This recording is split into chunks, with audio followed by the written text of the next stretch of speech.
Thank you, Andre, and I want to thank the Chicago branch for sponsoring these Zoom sessions. I think that's one of the benefits of this online world, that we can reach across the globe and connect with people that otherwise are at a great distance, aside from cultivating our more personal relations in our geographic home area. I think we're living in sort of very challenging times right now. I think this recent contentious election cycle in the United States is a reflection of that. And one of the things I wanted to do is to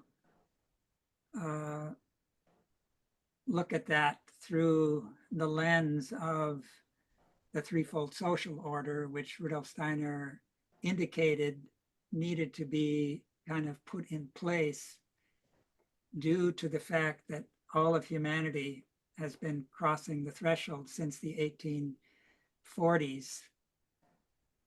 And we know the Michael age began in 1879, and that anthroposophy is really a Michaelic impulse. So it's, as the current members, those of us who take this earnestly, we now bear the responsibility to do what we can to implement some of these ideals.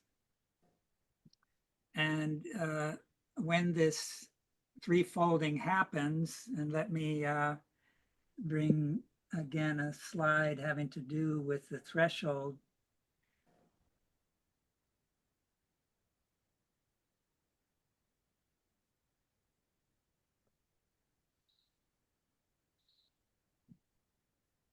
I'm sorry.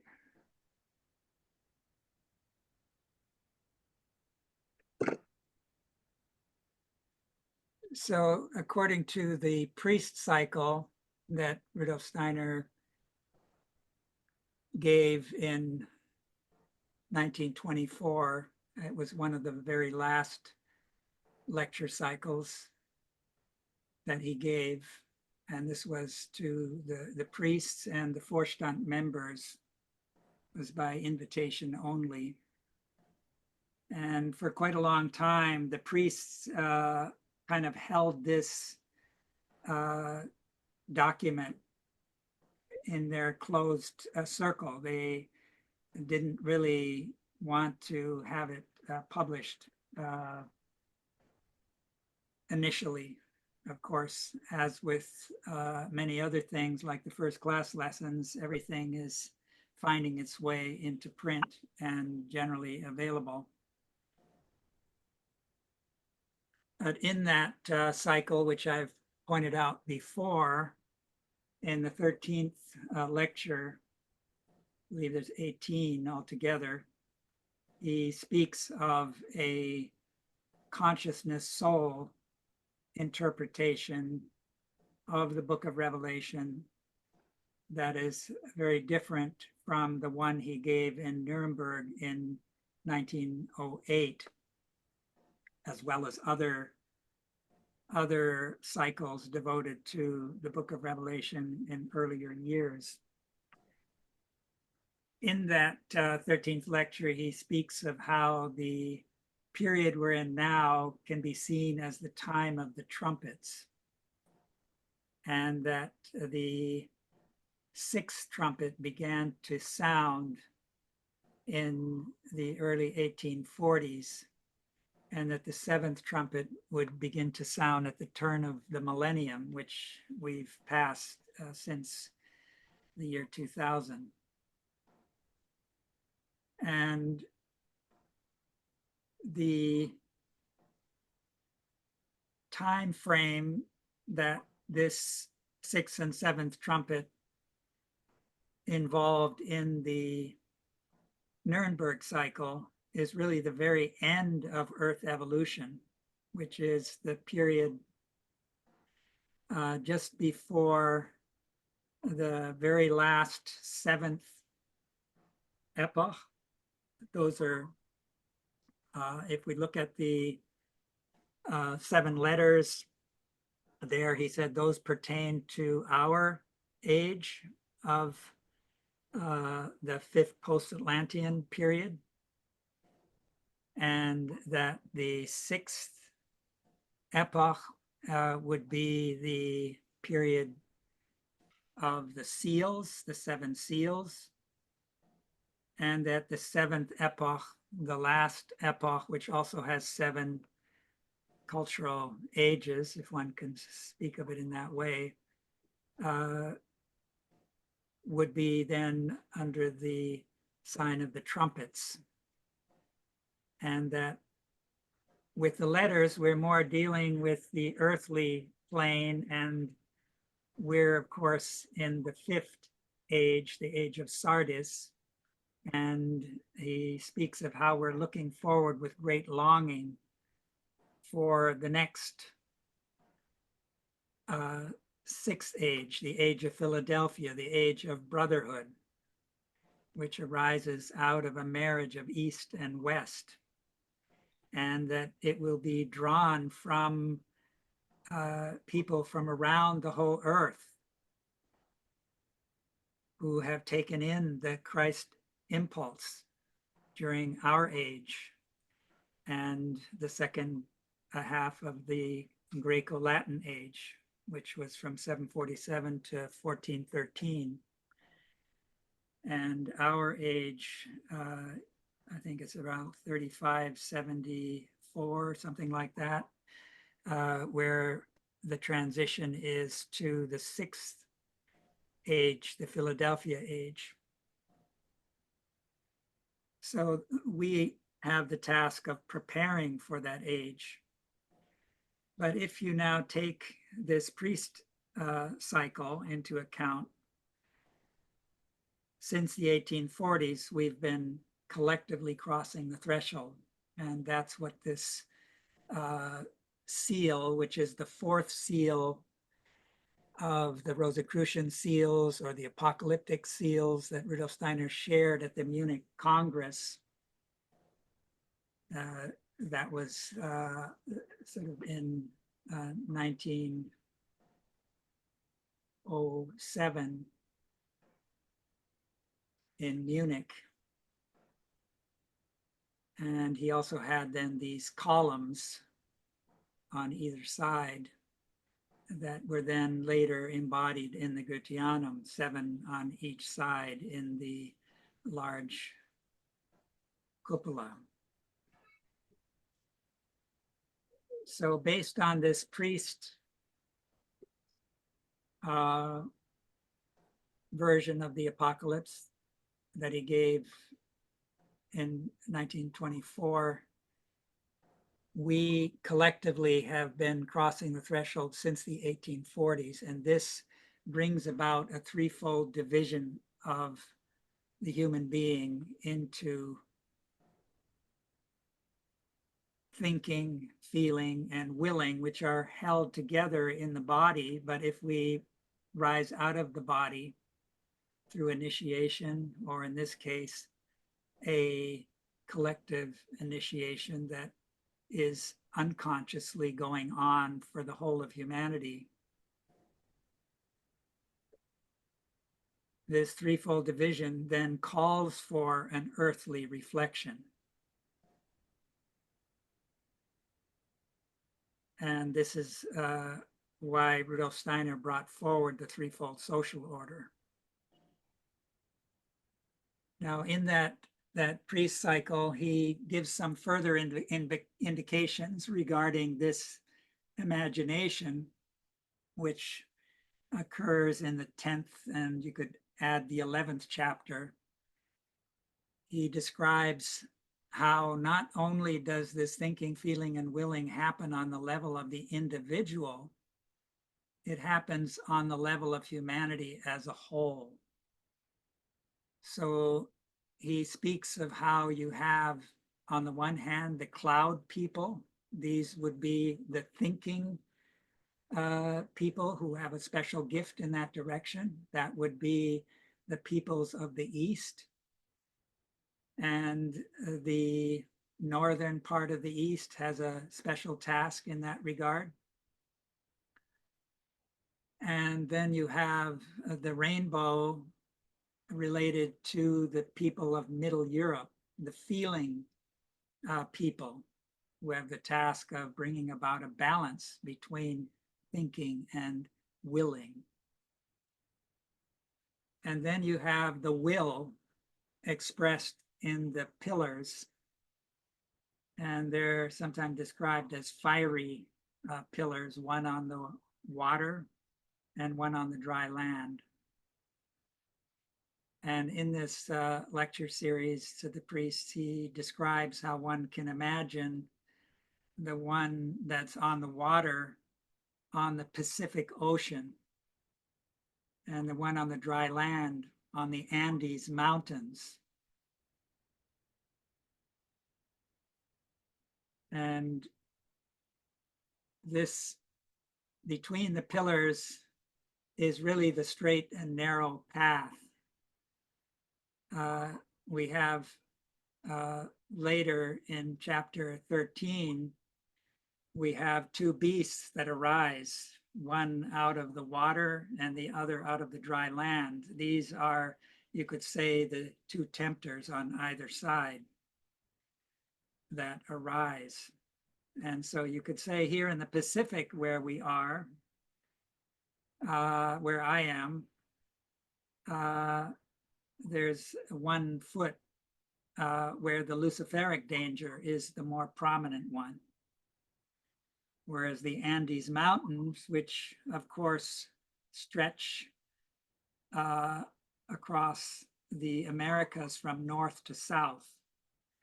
And we know that there were sort of anti-Christian forces at work in South America, in these regions where the Andes Mountains are located, where Steiner speaks of a parallel event to the mystery of Golgotha, where the most powerful Black magician was active and was actually crucified at the same time that the mystery of Golgotha was occurring in the Middle East. And that this involved this Black magician being banished and defeated for a season, for a time.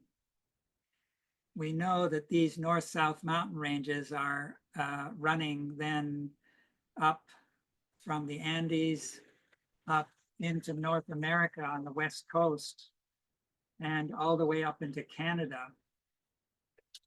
And that these north-south mountain ranges, Rudolf Steiner mentioned that the magnetic forces that are active due especially to the iron deposits that are to be found in these north-south mountain ranges.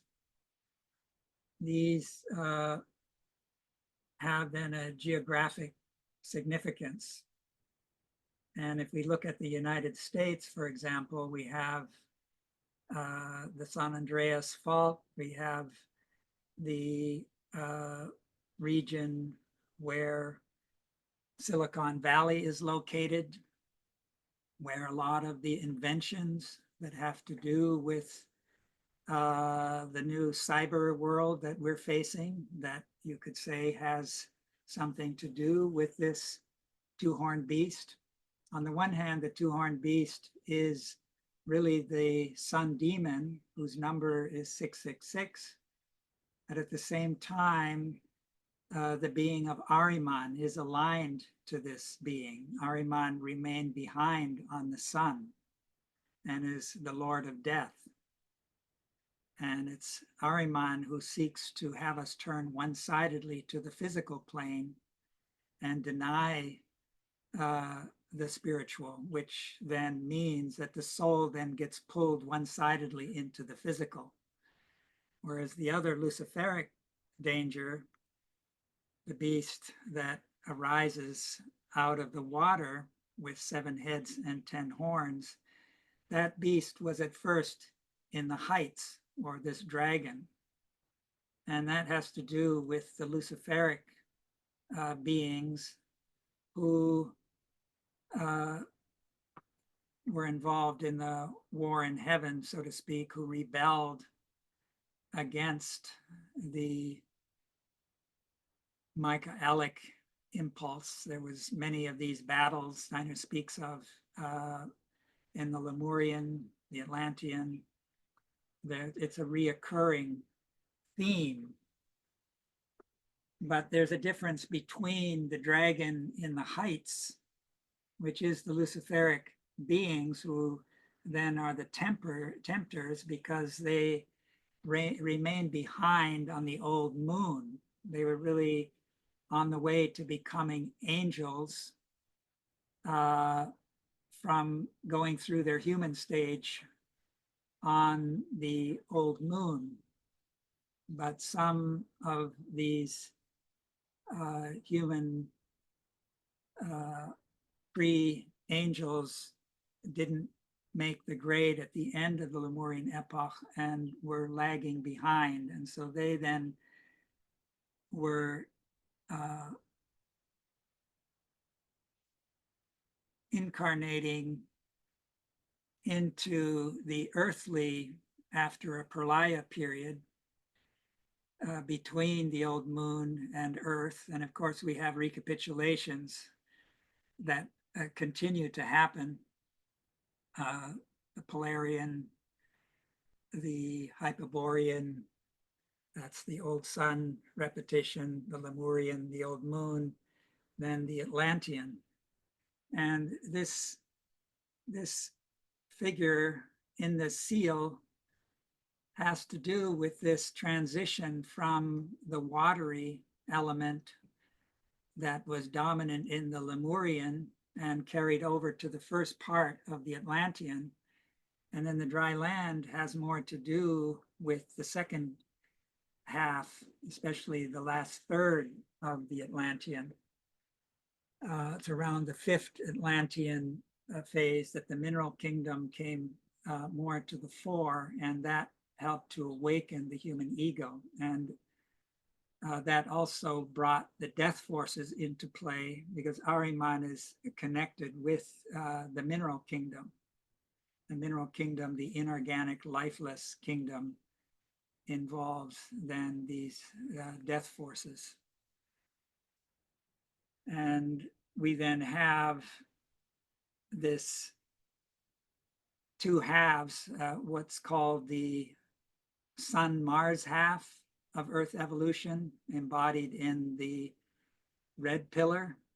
We could call it the incarnation pillar, the birth pillar. And on the other side, we have the excarnation, the return to the spiritual. The second half of Earth evolution commences. And those death forces will then get stronger and stronger. So Ahriman will get stronger. Lucifer's karma is Ahriman.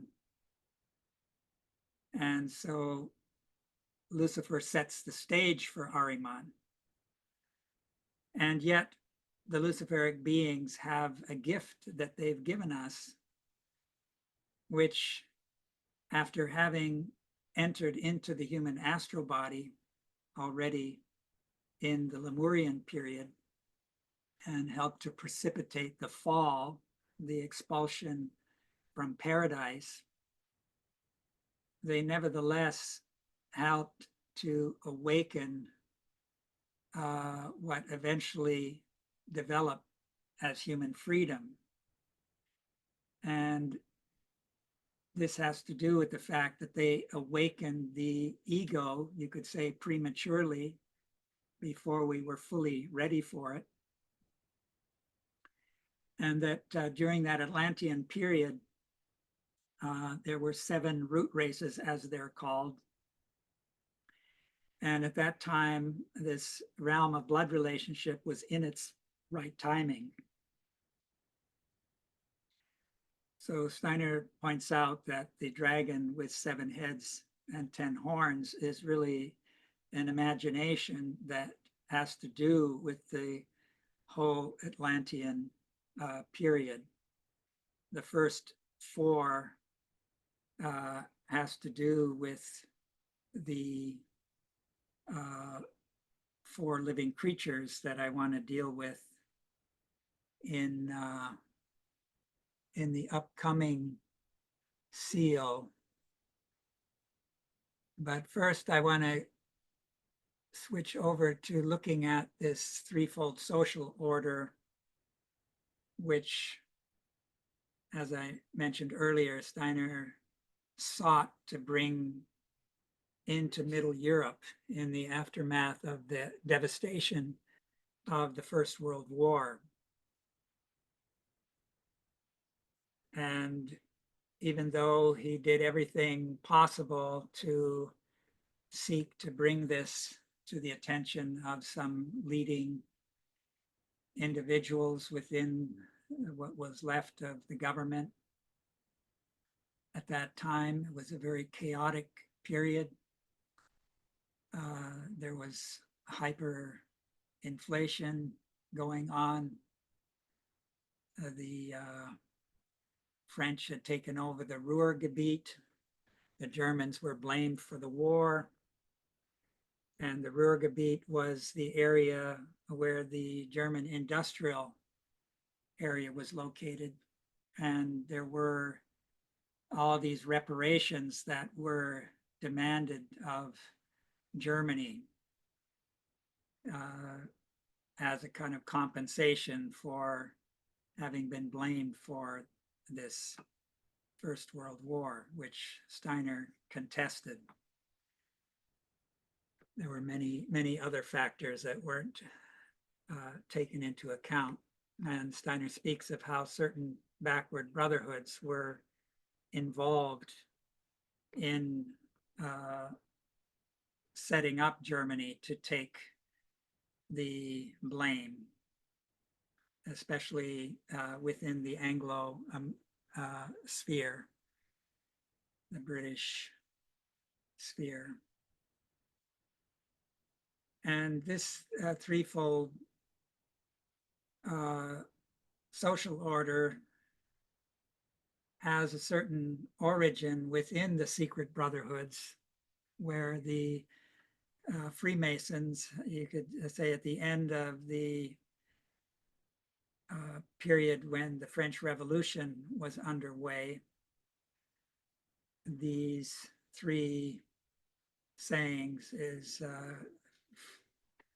freedom, equality, and brotherhood were sort of catchwords that were spread abroad or leaked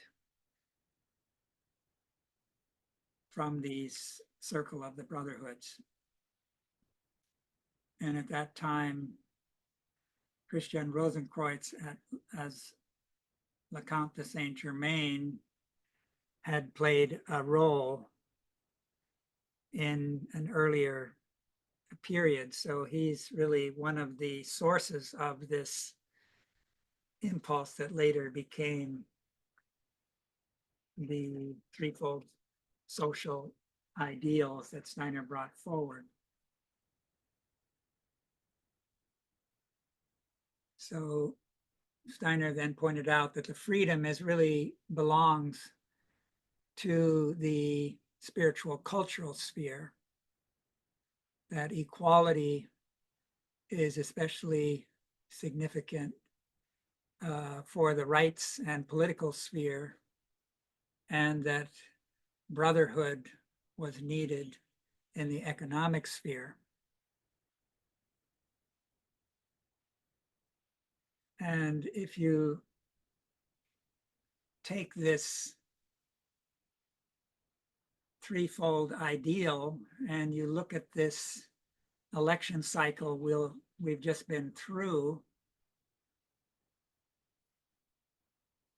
you can see here the amount of money that was spent by various political groups to try to influence the 2024 election. This is from a Bloomberg News article. And aside from this money being poured in, you have the Christian right, sometimes also called Christian nationalism, playing a prominent role in this political cycle, especially on the Republican side. And that the press, of course, also plays a big role. You have these days what's called infotainment. And there was once upon a time when the press was limited to a few outlets that played a dominant role. And there was at least some efforts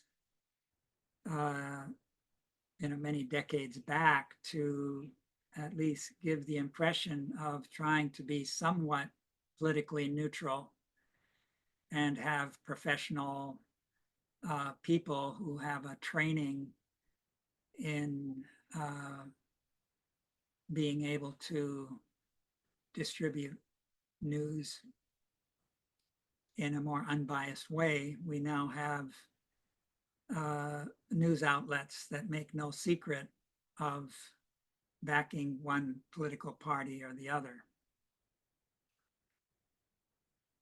And so if we look at the fact that if you look at, for example, African Americans who make up a large percentage of incarcerated individuals, many of them coming from poor backgrounds and often not being able to afford a bail. They're often stuck in prison waiting for their court date, which often is very backlogged. And then you have multi-billionaires who can have a team of lawyers to defend them against charges that are directed against them. And without going into details, whoever's attuned to this recent elections can see some of that going on. And so we have, on the one hand, the spiritual cultural sphere, the religious, mixing with politics. Then we have the big money going in from the economic side, where brotherhood should be the ideal, and where these three spheres should be kept separate from each other. And in the right sphere, we have inequality, where you've got multi-billionaires who can avoid the consequences of their action through manipulating the system.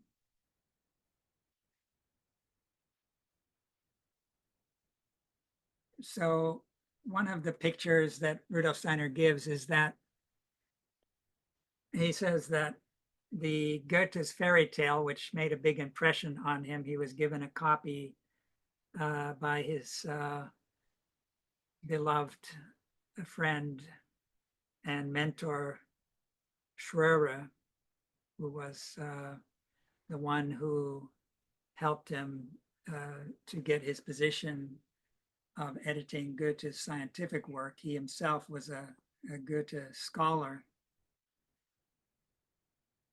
And Rudolf Steiner indicated that this Goethe's fairy tale was the germinal seed out of which anthroposophy was born.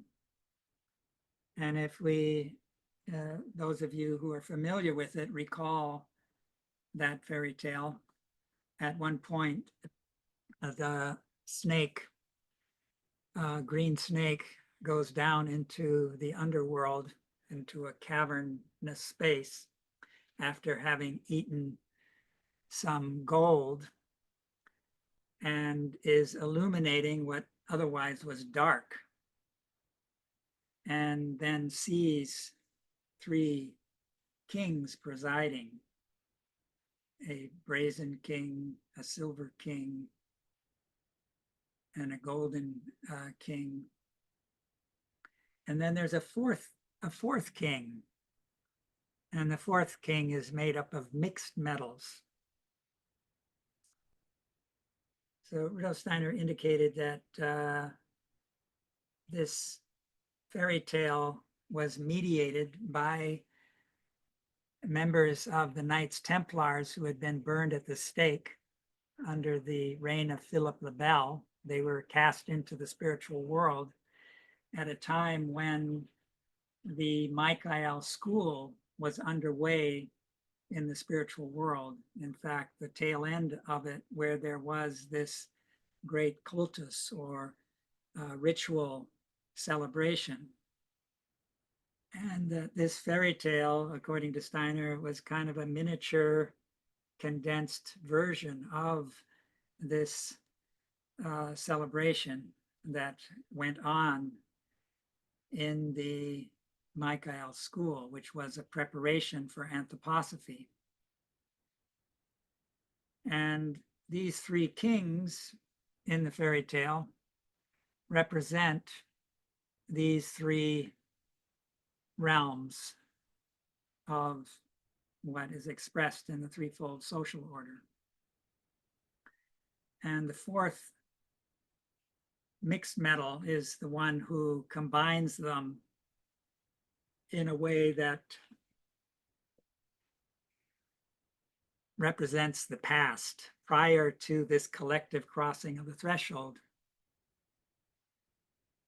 The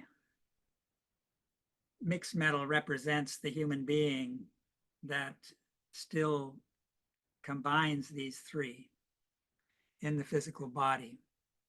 And that's really what the present state embodies, is this mixed metal. And in the story, there's the will-o'-the-wisps who represent the scientist.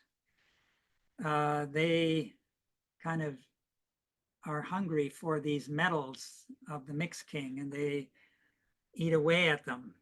And so this mixed metal fourth king is weakened. So as human beings enter this consciousness soul age, this trifold state that combines the three at a time when they should be separated into this threefold social order where they have a certain autonomy, this becomes very unstable, meaning we're close to a point where we can predict that this mixed metal king, the fourth king, will no longer be able to hold itself. And we're approaching a time, and if you look at the economy, the United States, for example, has like a $35 trillion debt at the moment. And every 100 days, there's another trillion apparently added. And this is unsustainable. And if you start to look at the global debt, you see that other countries are similarly burdened.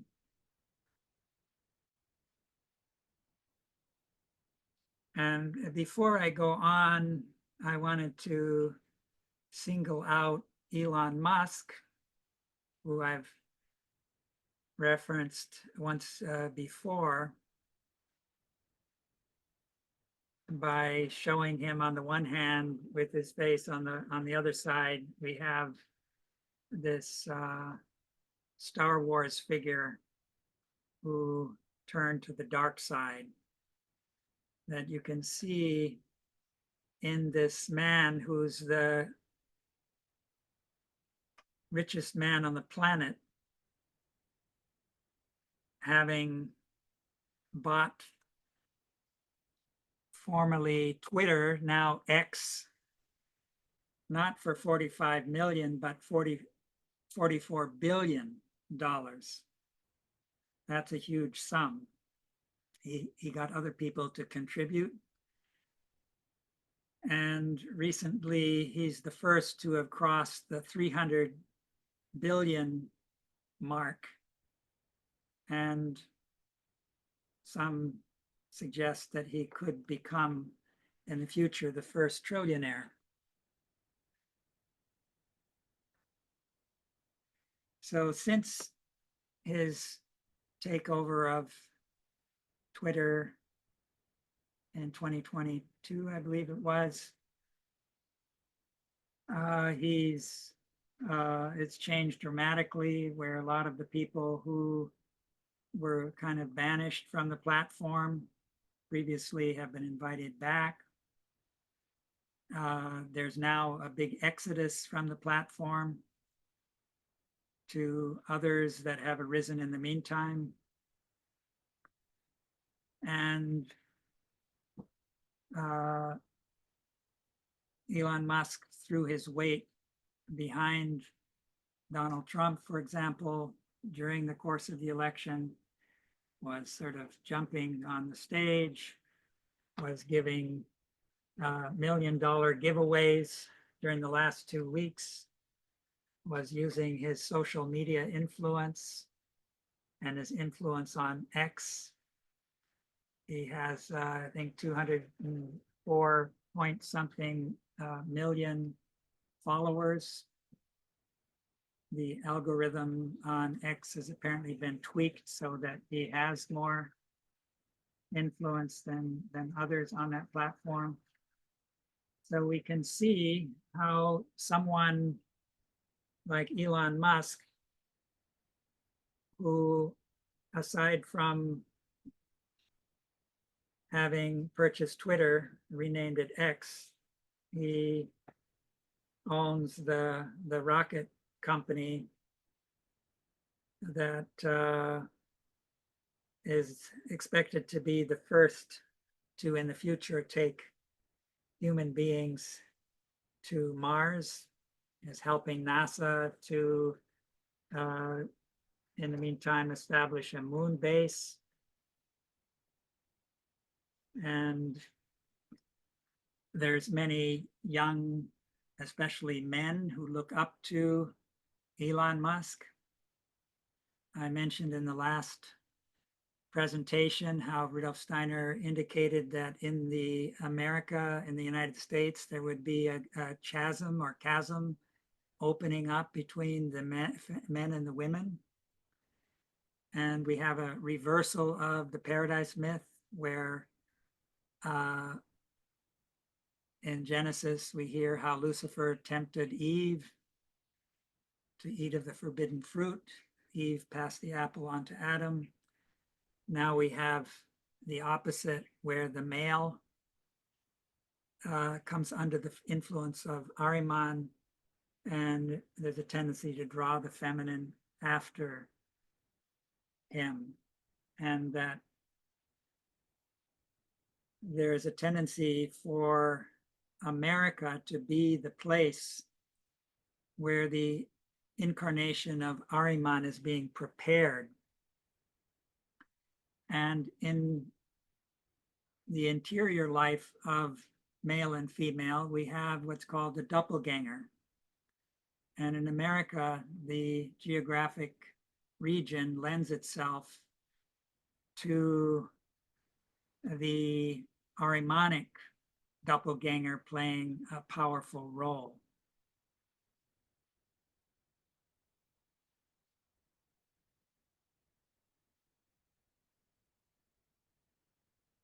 So we have then the danger of overshooting the golden mean between the masculine and feminine in a downward direction. And that puts us in touch with the mineral kingdom where Ahriman is present. And that's the region that lends itself to weighing, measuring, and counting.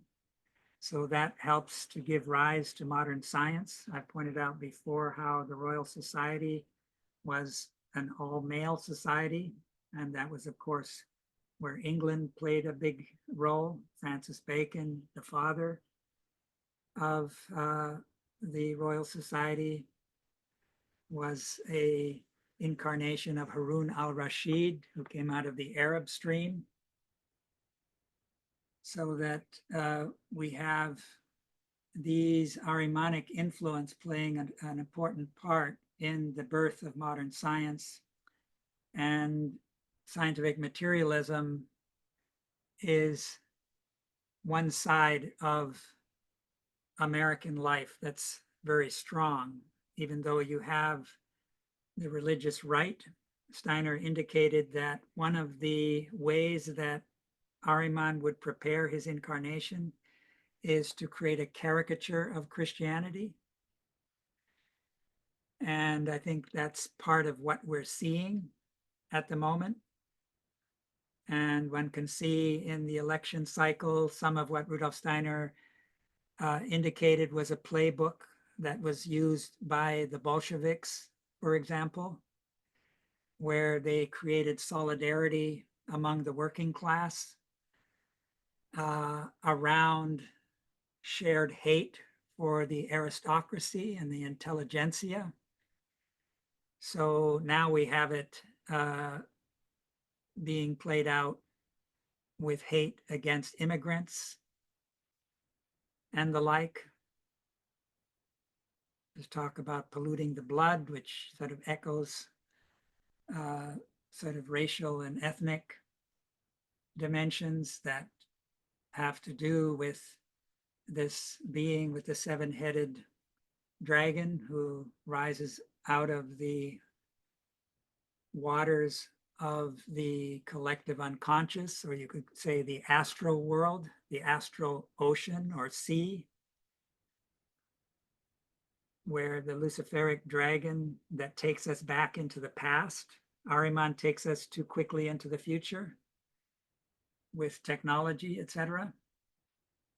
You can see how much racial and ethnic elements have played a role in this election and across the planet. You look at the war in Gaza, and for the Israelis, their population is much more valuable and important than the people of Gaza, the Palestinians. They're being bombed with somewhat indiscriminately, where already months ago it was at 40,000. Since then it's grown. And now we have it spreading into Lebanon. So, and one has to look at Hamas too. They hate Israel, hate the Jews. They don't recognize the Jewish state. And you've got backward religious theocracies like Iran that play an important role in these Hamas and the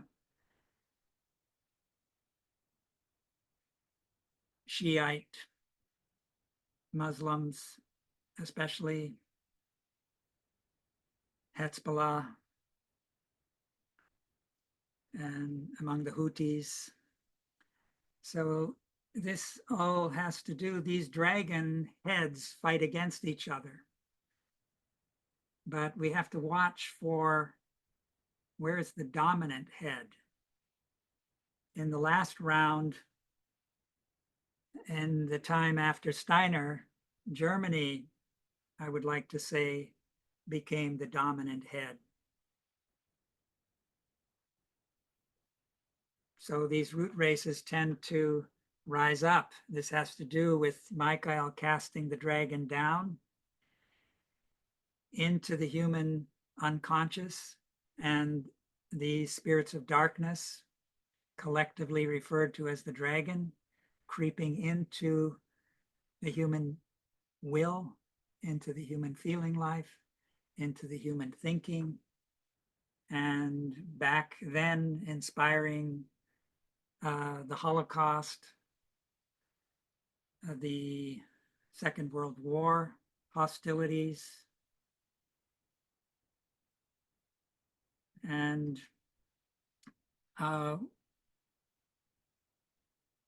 we can see the earth is suffering with the effects of climate change. We hear about the woke and the anti-woke. Part of anti-woke is not believing in climate change. And you can see how oil companies are involved in helping to propagate that because it's to their interest, and especially appealing to people who are uneducated, who are used to not thinking for themselves. That's part of the problem with modern education, which would fall under the sphere of freedom and the spiritual cultural sphere, where Waldorf education has an important role to play. So let me just read this to remind of what Rudolf Steiner indicated to the priests and the Vorstand members.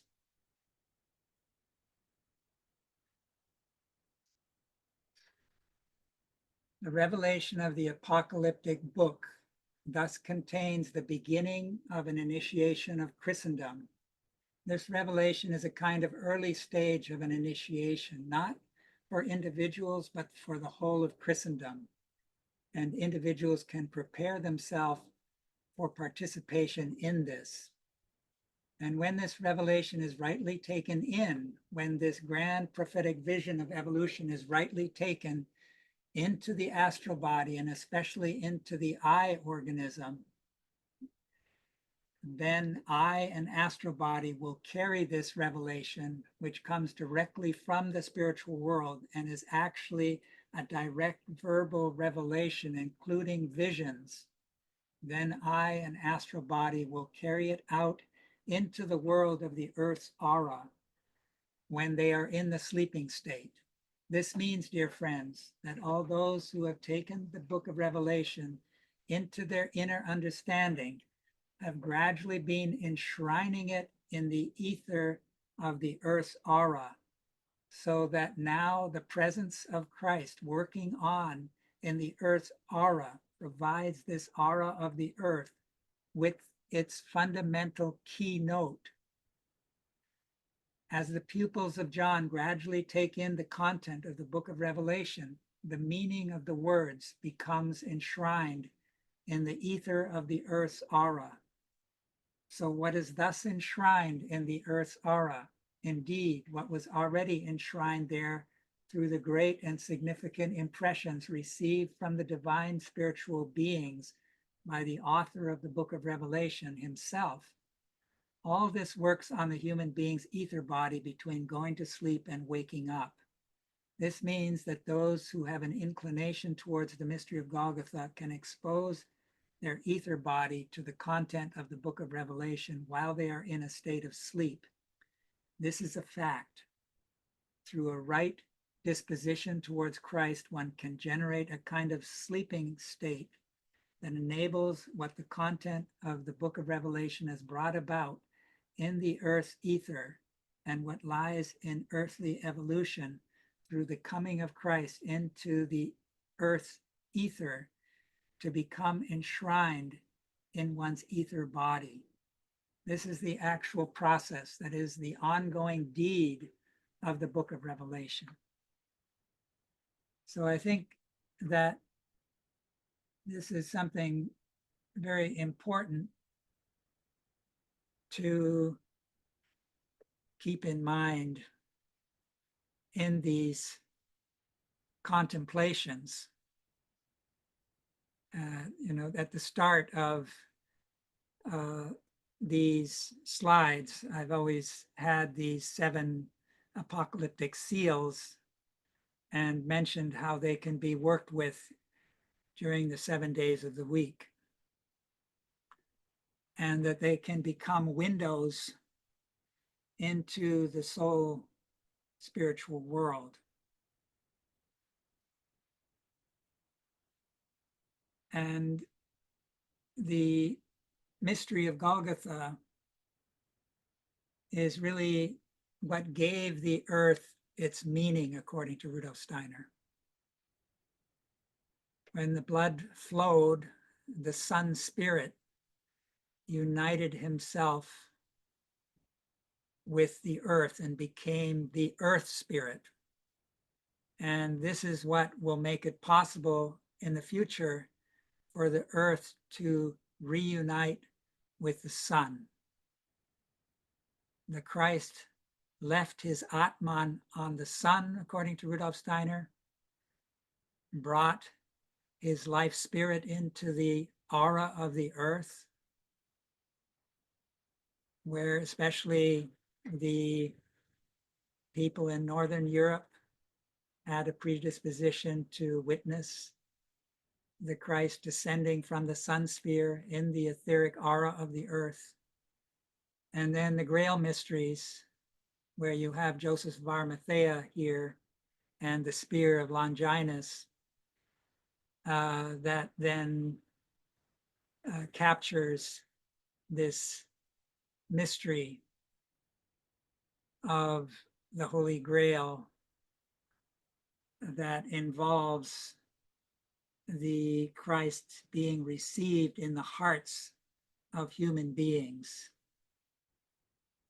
You had witnesses like Joseph of Arimathea, Nicodemus, the beloved disciple, the Marys, and Longinus was said to have been suffering from cataracts, and his sort of close to blindness was healed and he became a Christian convert. And we know in the Grail legend that there's this spear that's carried in as part of the Grail ritual. And on the right, you have this rending of the veil of the temple, which was 4-colored, was there as the entry to the Holy of Holies.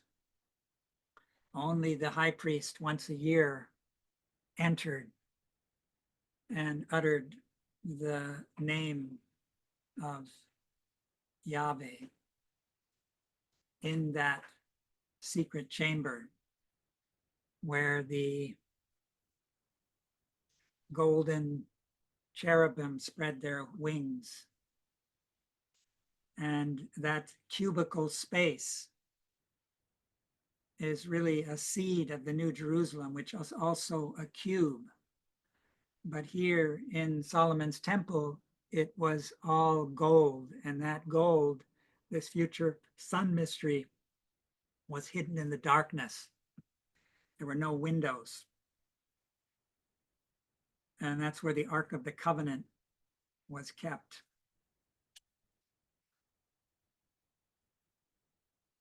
And so these 4 colors of the veil represent the 4 elements that make up earth, air, water, fire, behind which stand the elemental beings.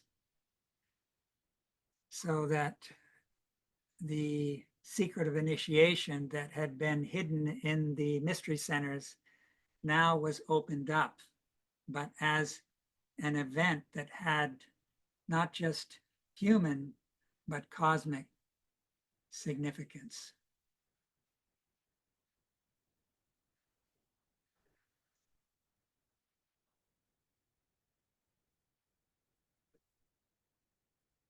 So you have the spear of Longinus and the rending of the temple veil, Holy of Holies. And I've in the past indicated how the pillars, which we saw earlier in the fourth seal, they have a red pillar with the J on it, a blue pillar with the B on it. This is related to Yachim and Boaz, which were the names of the pillars that led into Solomon's temple that Hiram Abiff had helped to erect. And that this has also to do with the mystery of Cain and Abel, the mysteries of birth and death, incarnation, excarnation, in-breathing and out-breathing. The mystery of the Logos, the word, has to do with out-breathing. If with the in-breathing, we can receive inspiration from the right source, our angel that's overlighted at this time by the Michael archangel, then we can speak. The micro logos can live in us. That's the forging of the Grail sword. The micro logos, the word that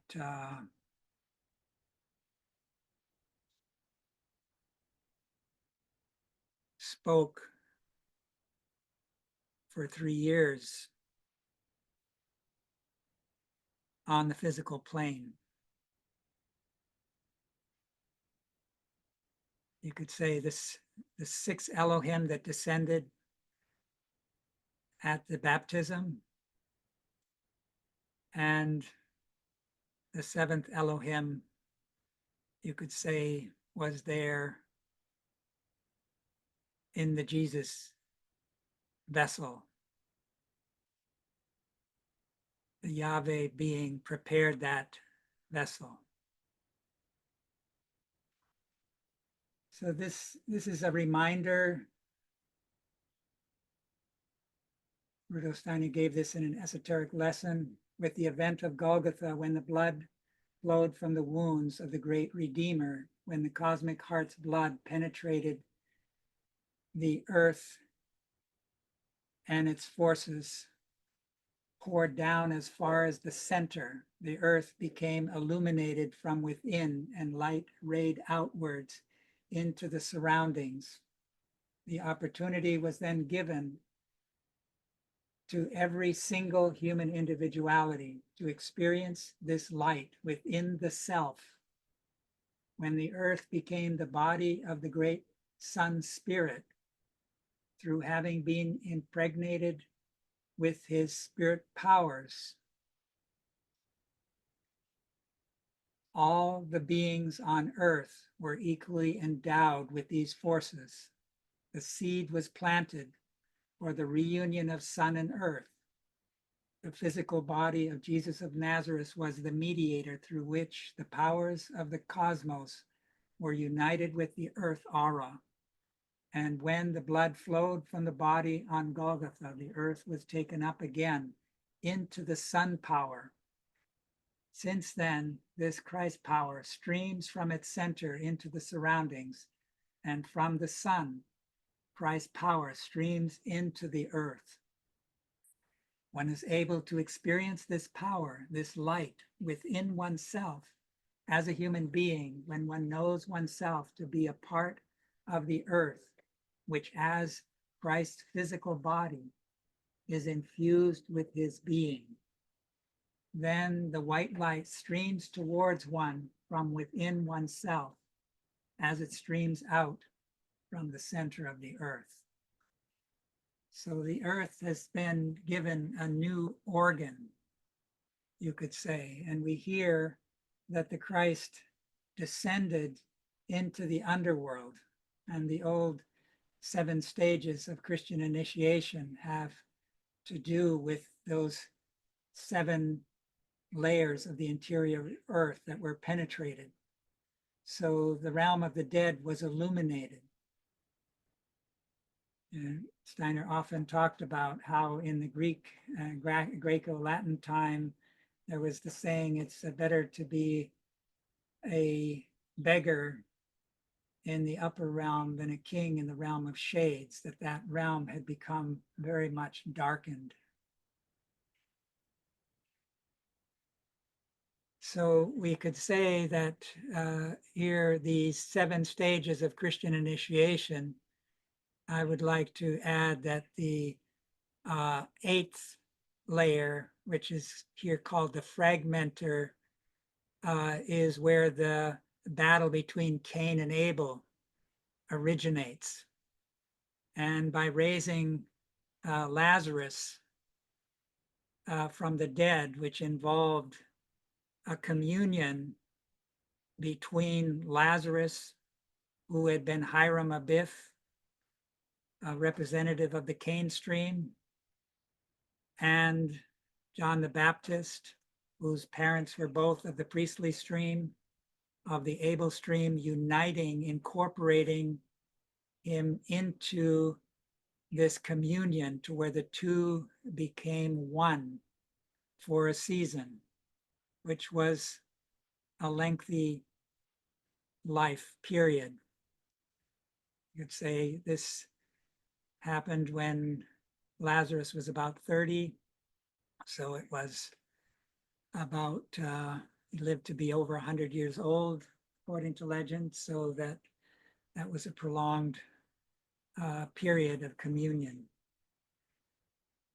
And this healing of the rift between Cain and Abel was brought about. And then this beloved disciple who united those two was beneath the cross and underwent a second initiation there. So that this healing of the rift between Cain and Abel allowed the Christ to cross over that 8th level of the interior of the earth. The Rosicrucians spoke of 9 layers of the interior of the earth. So the core of the earth is then where the Christ established his throne. And that center of the earth is what I have sought to identify in other presentations as the equivalent of what the pineal gland is in the human head. So Rudolf Steiner in Esoteric Lessons indicated that the ego initially was there in the forehead, but that when the human being had reached the stage of spirit selfhood, which is the goal of Earth evolution, that it would then descend into the pineal gland. And if one studies the lecture, The Etherization of the Blood, where he talks about a relationship between the heart and the pineal gland, that there's this etherizing of the blood that's constantly happening. Christ's blood was etherized, and if we circle around like the eagle is able to look at the sun, eagle represents spiritual intelligence. That was a symbol of Johannes or John, the beloved disciple. It is said that the eagle could look at the sun unflinching, so that you have then this spiritualized intelligence when it turns to the mystery of Golgotha and penetrates its secrets like we're trying to do here. Then that etherized blood of Christ can unite with the upward streaming etheric forces that are always streaming from the heart towards the pineal gland. But in order for that to take place, the pineal gland is initially a hard stone. Steiner says the pineal gland can only be nurtured by the mineral part of our diet.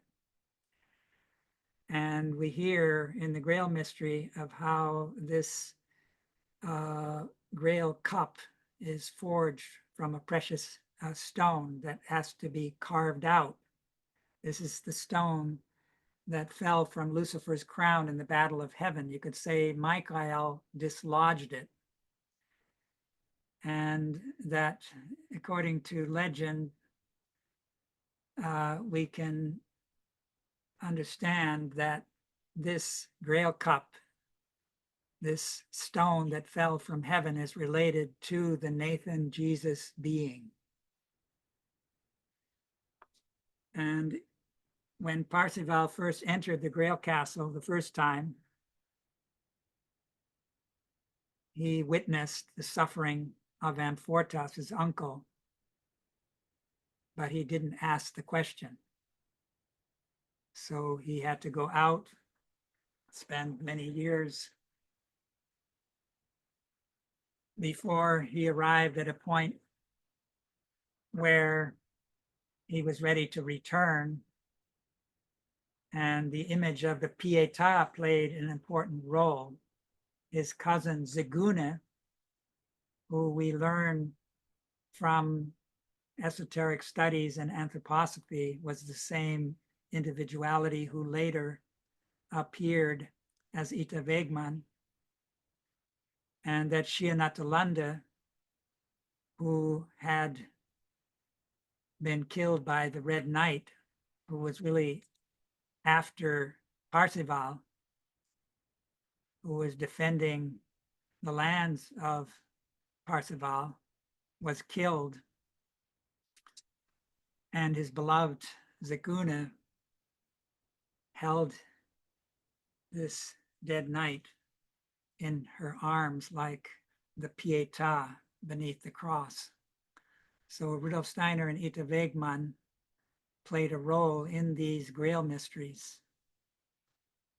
And in the Grail mysteries, we hear of the knight riding, but there's usually always a dead knight riding with them. So when Parzival was riding on his quest, Shia, who died for him, you could say, kind of sacrificial death, overlighted him. And we know from karmic cycles in the esoteric school that this individuality who appeared as Parzival is the same individuality who appeared as Mani, who appeared as the youth of 9 who was raised from the dead by Christ, as the youth of Sais in Egypt who lifted the veil and was struck dead. So that the Grail mysteries are really a sort of repetition of the Egyptian age in our 5th period. And this Mani is a leading figure. In the future, there'll be a separation of good and evil, and this Manichaean stream will play a very significant role. And Mani is really the leader of our age. In the future, he will become the 13th in the lodge of the Masters of Wisdom and Harmony of the Feeling.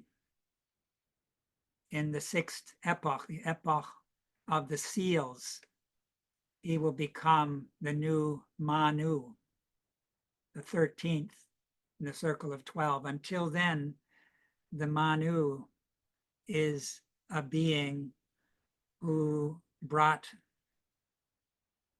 a high level of initiation with him from before the Saturn stage, before human evolution began.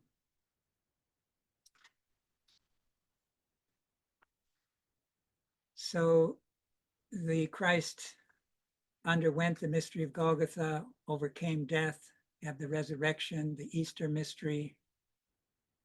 The Grail moon shows that there's a cosmic dimension to the Grail. On the one hand, you have the Pietà. On the other, you have the moon in the heavens. The moon with the sun in it is the Grail vessel. Let us place before ourselves the mother, thought of as a virgin with Christ on her lap, and let us then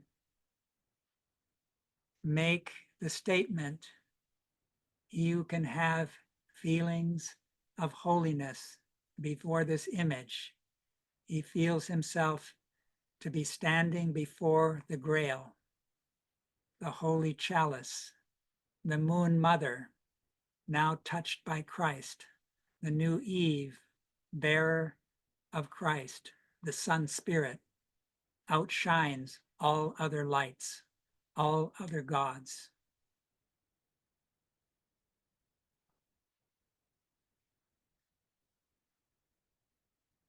Here you have the transfiguration, and Rudolf Steiner indicated, I know we have the seal that I started with, the fourth seal has the two pillars.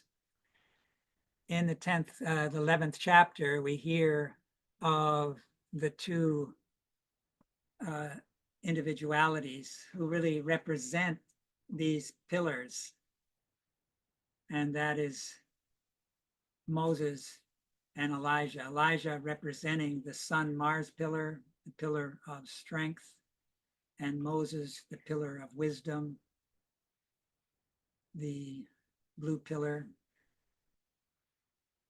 and in between the transfigured Christ. In that seal, you have the sun with the rainbow above, and you have the book that is to be eaten. You could say the book of life that is sweet as honey in our mouth, but becomes bitter in the belly.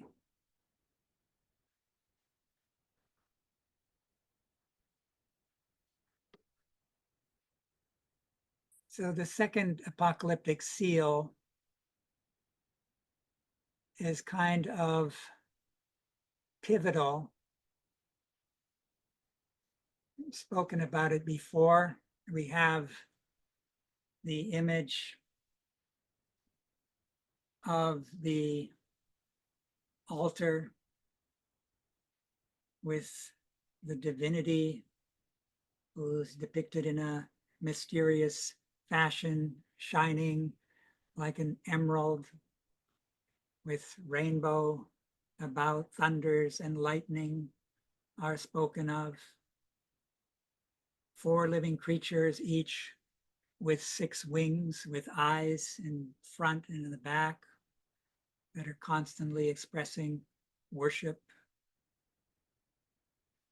The lion, the bull, the eagle, the human with an animal head is sometimes shown.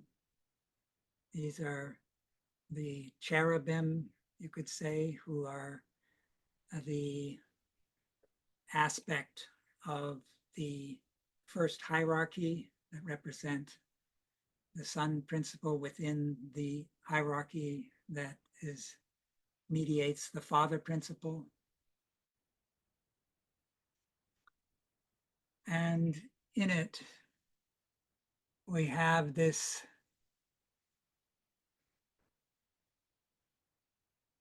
proclamation. There's a book open in the lap of the one who is sitting on the throne. It's like a scroll written on the inside and the outside. But there is a lament in the heavens, and a strong angel proclaims with a loud voice, who is worthy to open the book and to loose the seals thereof? And it says that no one in heaven or on the earth could open the book and loose the seals thereof. And John describes how he himself is drawn into this lament and is in tears.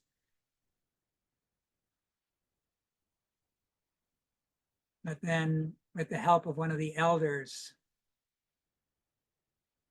he's told that the lion from the tribe of Judah has succeeded in opening the book.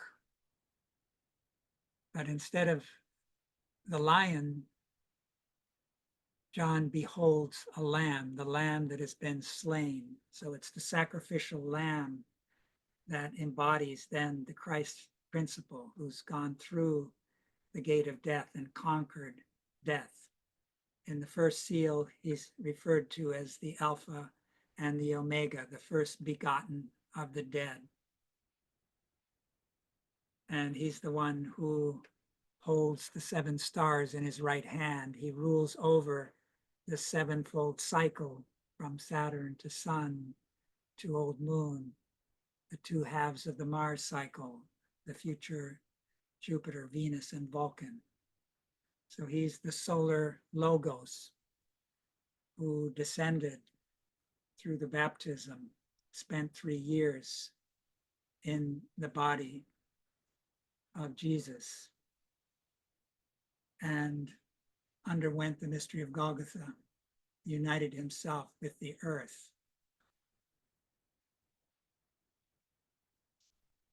And I saw and behold in the midst of the throne and of the 4 living creatures and in the midst of the ancients, a lamb standing as it were slain, having 7 horns and 7 eyes, which are the 7 spirits of God sent forth into all the earth.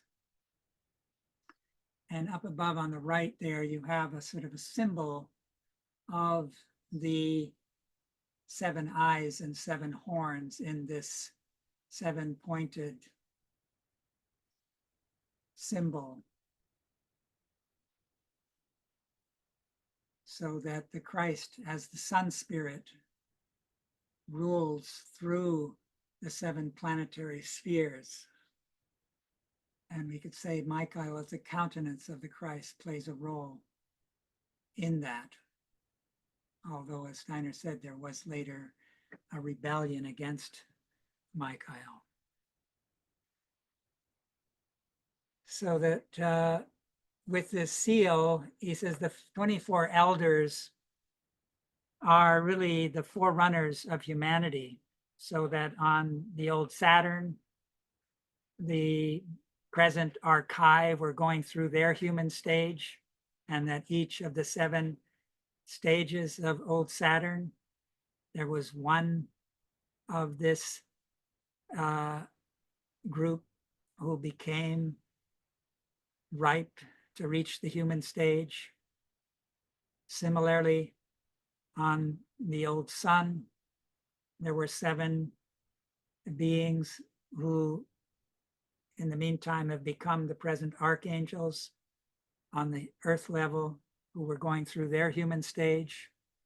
So each of those sun stages involved certain beings reaching that human stage in another form. Obviously, there was no mineral kingdom at that time. It was more a gaseous, airy, light-filled region. And then in the old moon, again, it was the angels now who were going through their human stage. So again, there were 7 that went through the human stage during that cycle. And then in the earth, there were then 3 more that went through before the Atlantean age, when human beings really started to go through their human stage in the mineral kingdom. You had beings who went through the human stage in a different form when the earth was still watery and filled with mist, etc. And that these elder brothers of humanity he refers to as the 24 elders who surround the throne.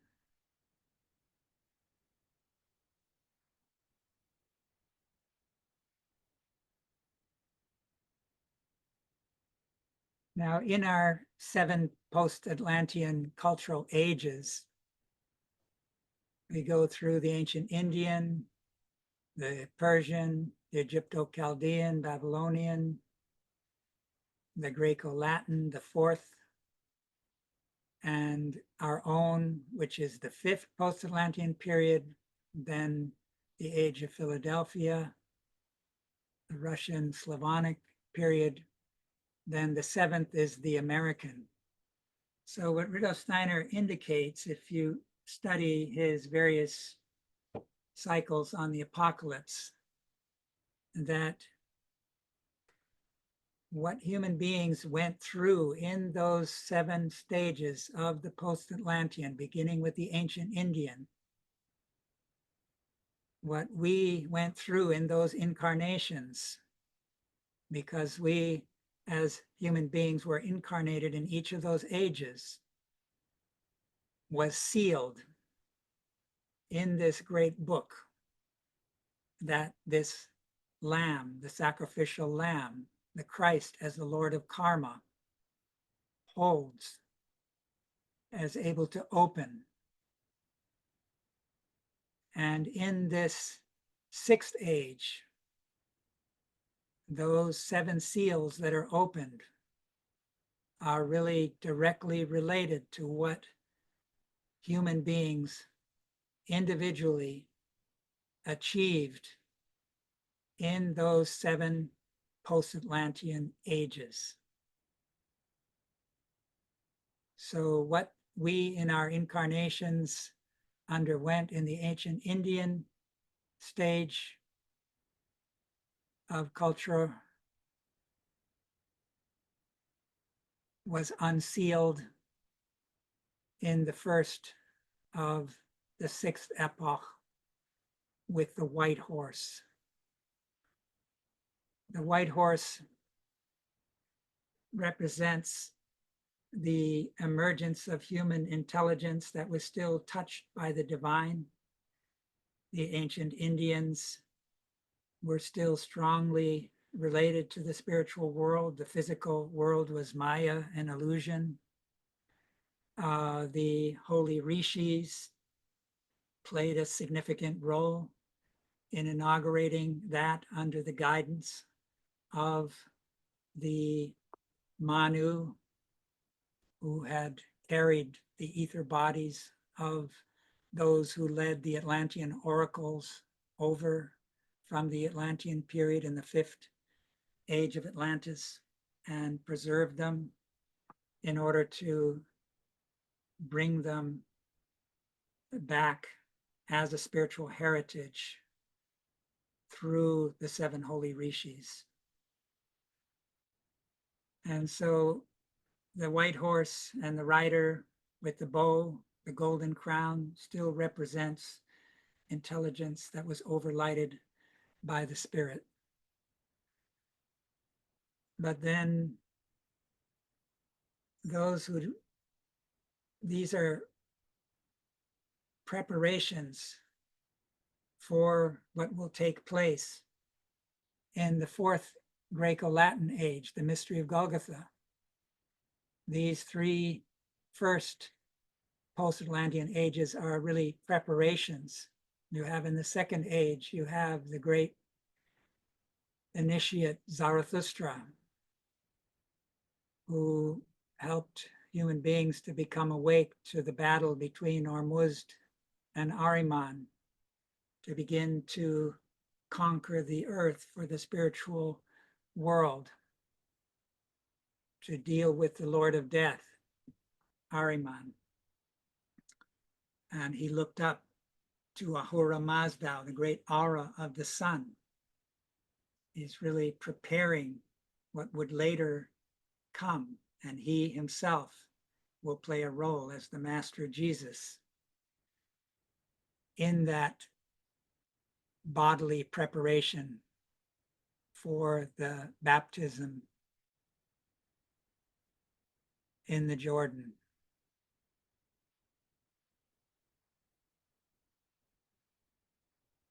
And then in the Egypto-Chaldean period, we have the mysteries of Osiris and Isis. These are sun impulses, often mediated by the moon. The Babylonian initiates still looked up to the stars and could read the cosmic script.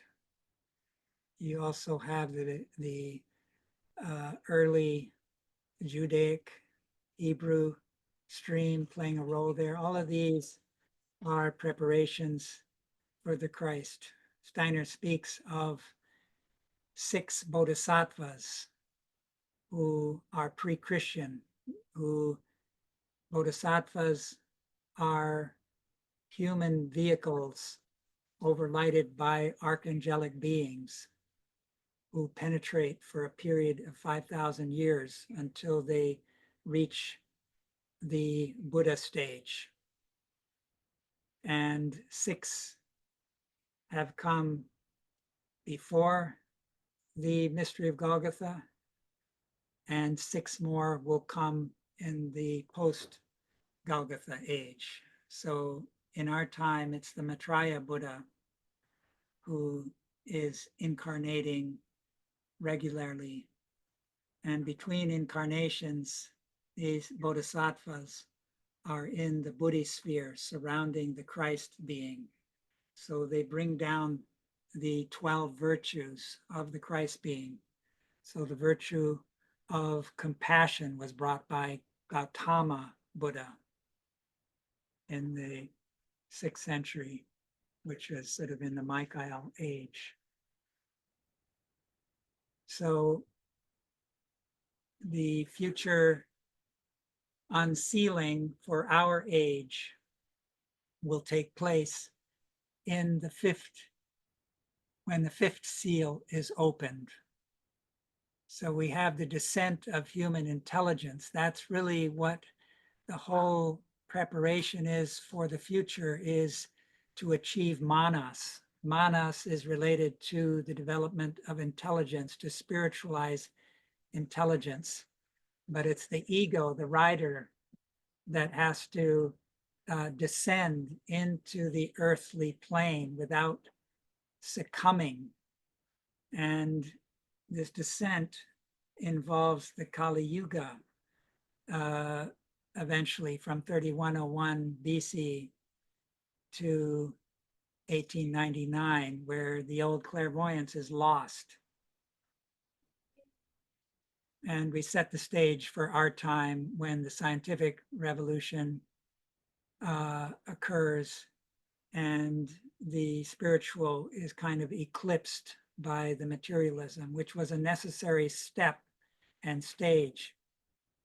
But Goethean science is the other side of that eclipse of the sun forces, the Michael forces, which won a victory in 1879 and began a new rulership and work through the anthroposophical stream. So we have the task of preparing the 6th age. So the 5th seal, if we look at the time before it leading up to it, the 3rd, so we have the white horse, the red horse, the black horse, then the pale horse. So intelligence related to this horse imagination, which has to do with intelligence, descends into the blood with the red horse, the iron, the sword, the luciferic enters. Then we descend to the physical plane with the black horse, the scales, the weighing, the measuring, the counting, the world of the economy, but hurt not the oil and the wine. There's still the sacred substance. But then Steiner indicated that when you arrive in the 4th age, beyond the midpoint of the 4th age, that's when humanity reaches a line that leads down when it's crossed into the abyss. So that's really the pale horse. That's why the Greeks said it is better to be a beggar in this upper realm than a king in the realm of shades. So humanity at that point began to descend into this abyss. And that's why death is the rider and hell follows after him. So with the fifth age, we really are called to raise intelligence back up again. But initially, you always recapitulate. And so the 15th century brought science and technology with the industrial revolutions, eventually celebrated materialism. And so it's an uphill battle that we're in the midst of. But in the fifth seal, which is related to our time being unsealed, what we have carried into the future will be unsealed in that future time. You hear of those with white garment. They're given white garments. They're under an altar. And they're saying, calling out to the Lamb, when will our blood be avenged? These are like martyrs, so to speak. And so you have those who really bear the ripe fruit of this fifth age that we're in now, are sealing what will unfold in that future age of the seals with the opening of the fifth seal, and be ideally human beings who are among those who are given the white garment, who are among those who are redeemed from the earth. And then the sixth seal, you have in the later part of it, the 144,000 before the four angels are loosed. A great angel comes forward and commands them to hold until those human beings have been sealed, who are really the ripe ones who carry the spiritual impulse that is really the fruit of the Russo-Slavonic Philadelphia age. What human beings will have accomplished then will be unsealed in that future unsealing in the sixth age of the sixth epoch. And then the seventh will be where the trumpets sounding is being prepared.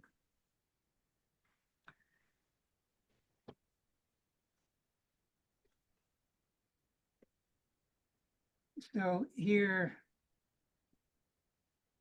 as Rudolf Steiner speaking, when I was endeavoring to interpret John's Book of Revelation in Nuremberg in 1908, that was, of course, quite a different period for the whole of the anthroposophical movement.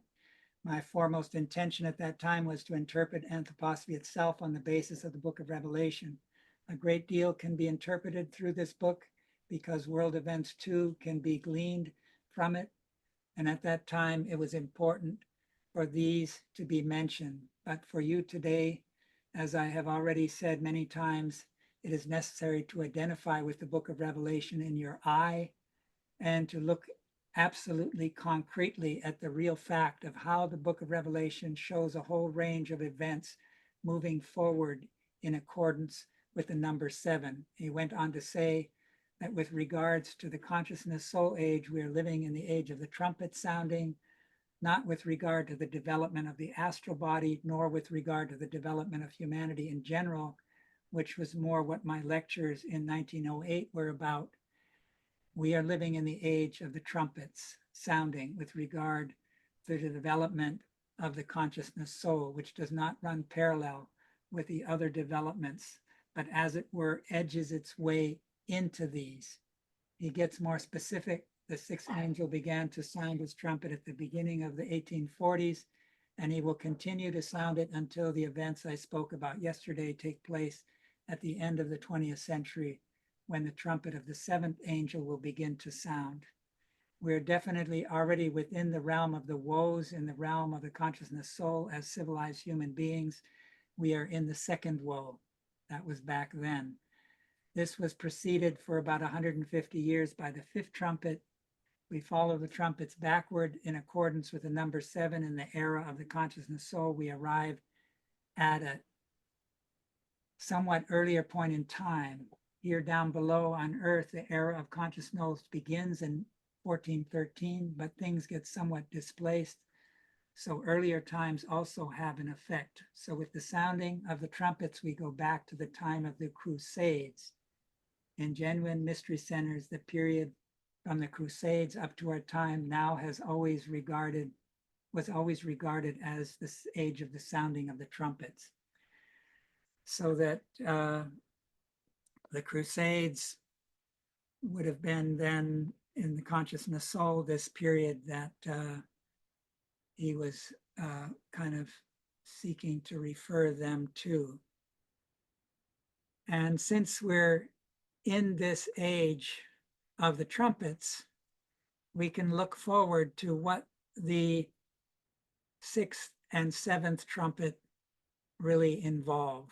So the image on the left, which is the two pillars we already spoke about, the gateway, the straight and narrow path between the two beasts, the dragon with the 7 heads and 10 horns, and on the other side, the 2-horned beast.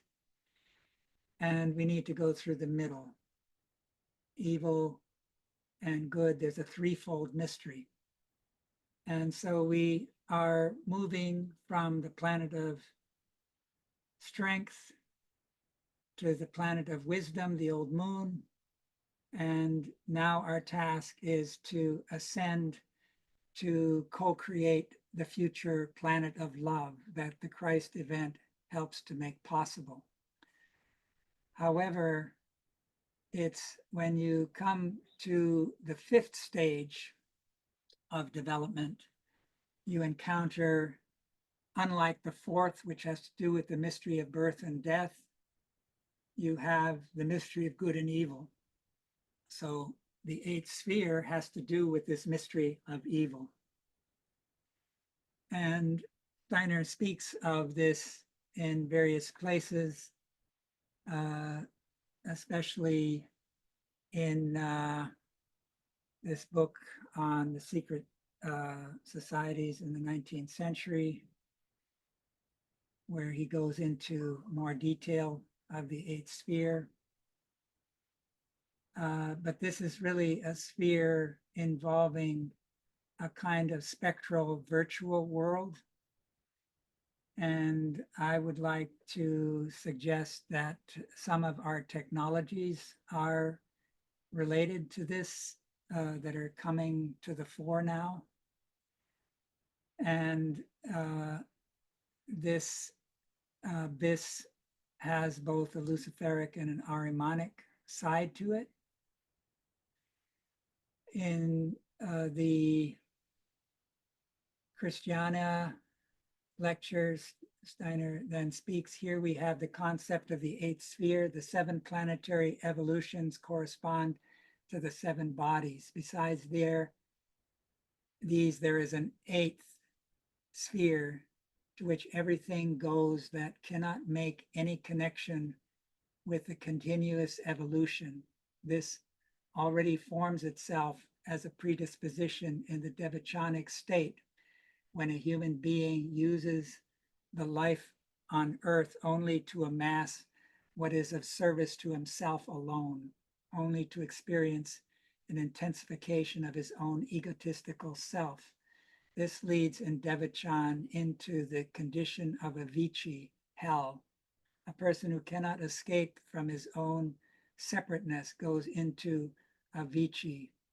All these Avicii men will eventually become inhabitants of the 8th sphere. The other human beings will be inhabitants of the coming chain of evolution. It is from this concept that religions have formulated the doctrine of hell. That's actually from Foundations of Esotericism. And then this latter part here, the writer of the Apocalypse turns his clairvoyant attention to the fact that these people who are becoming one with matter or using up the spiritual forces they possess like an old inheritance without joining company with Christ, such people would gradually lose devachan. Kamaloka would last longer and longer, and they would be captured, united with the gravity of the earth. And it's the occult movement of the 19th century where Steiner speaks in more depth about this. I just wanted to bring this theme of there's a fundamental essence of our material earth existence out of which all matter only comes into being by a condensing process. And to the question, what is this fundamental substance of our earth existence? Spiritual science gives the answer. Every substance upon the earth is condensed light. And if you ask, well, what is light? Light is thinking. In the beginning was thought. And behind the architecture of the universe is the thought of the divine logos, the divine architect, who was referred to as Vishwa Karman by the ancient Indians, as Ahura Mazda by the Zarathustra being in the Persian age, by Osiris, etc., by the solar logos. The task we have today is to grasp the esoteric in the purest element of thought in manas, spirit self, to comprehend what is spiritual in the finest distillation of the brain is the true mission of our age, to make this thought so powerful that it acquires something of an esoteric strength. This is the task that has been set us in order that we may assume our rightful position in the future. So Rudolf Steiner speaks of this thinking that if we bring moral idealism into our thinking, he speaks of this in the so-called bridge lecture, it brings warmth into the organism, in the air organism, sources of light, in the fluid organism, sources of tone,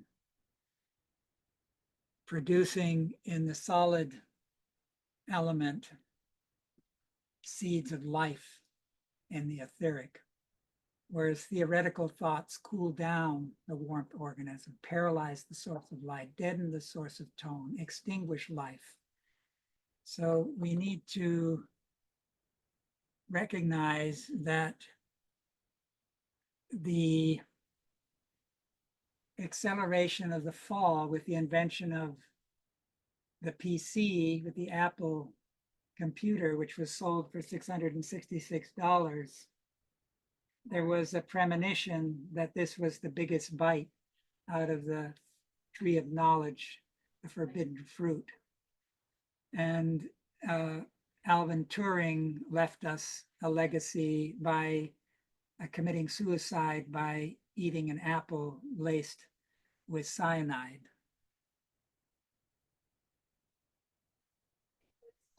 Now, the 666 cycle,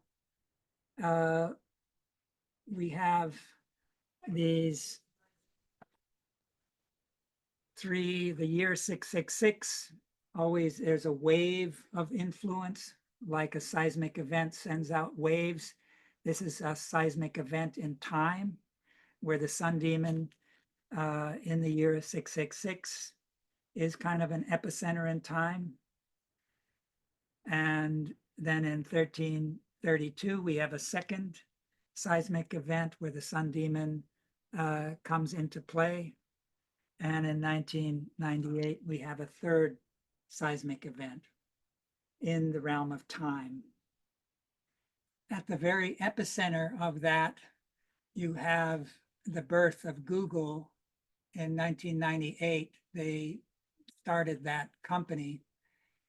And they liked the story with the apple in their garage working. We have two individuals who met one another and co-founded this company in 1998, the year of the third 666 cycle. And Sergey Brin is someone who is very much invested in this idea of the transhumanist and even post-human vision.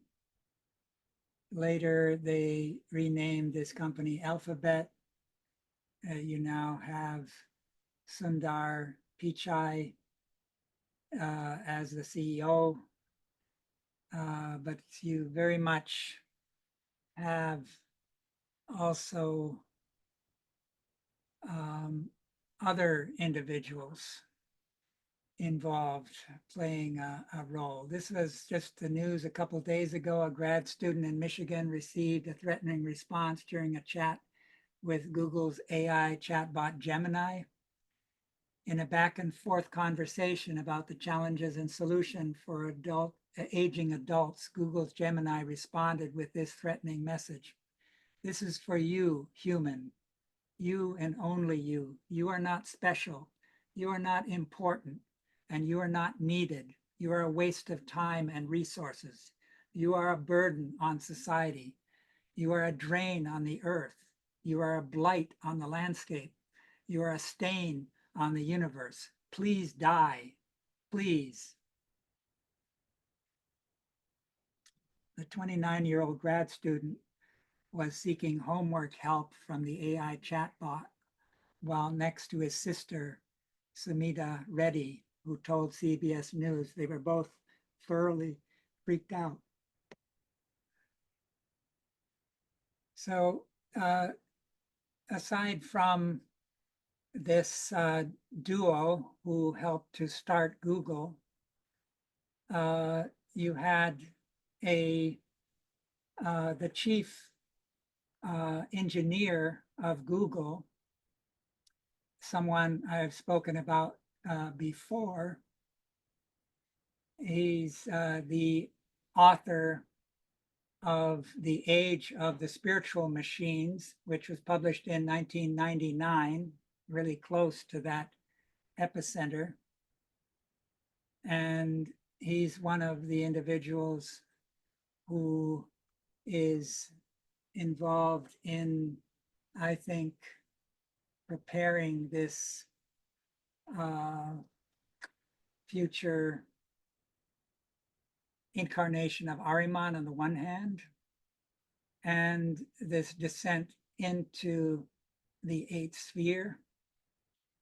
And he's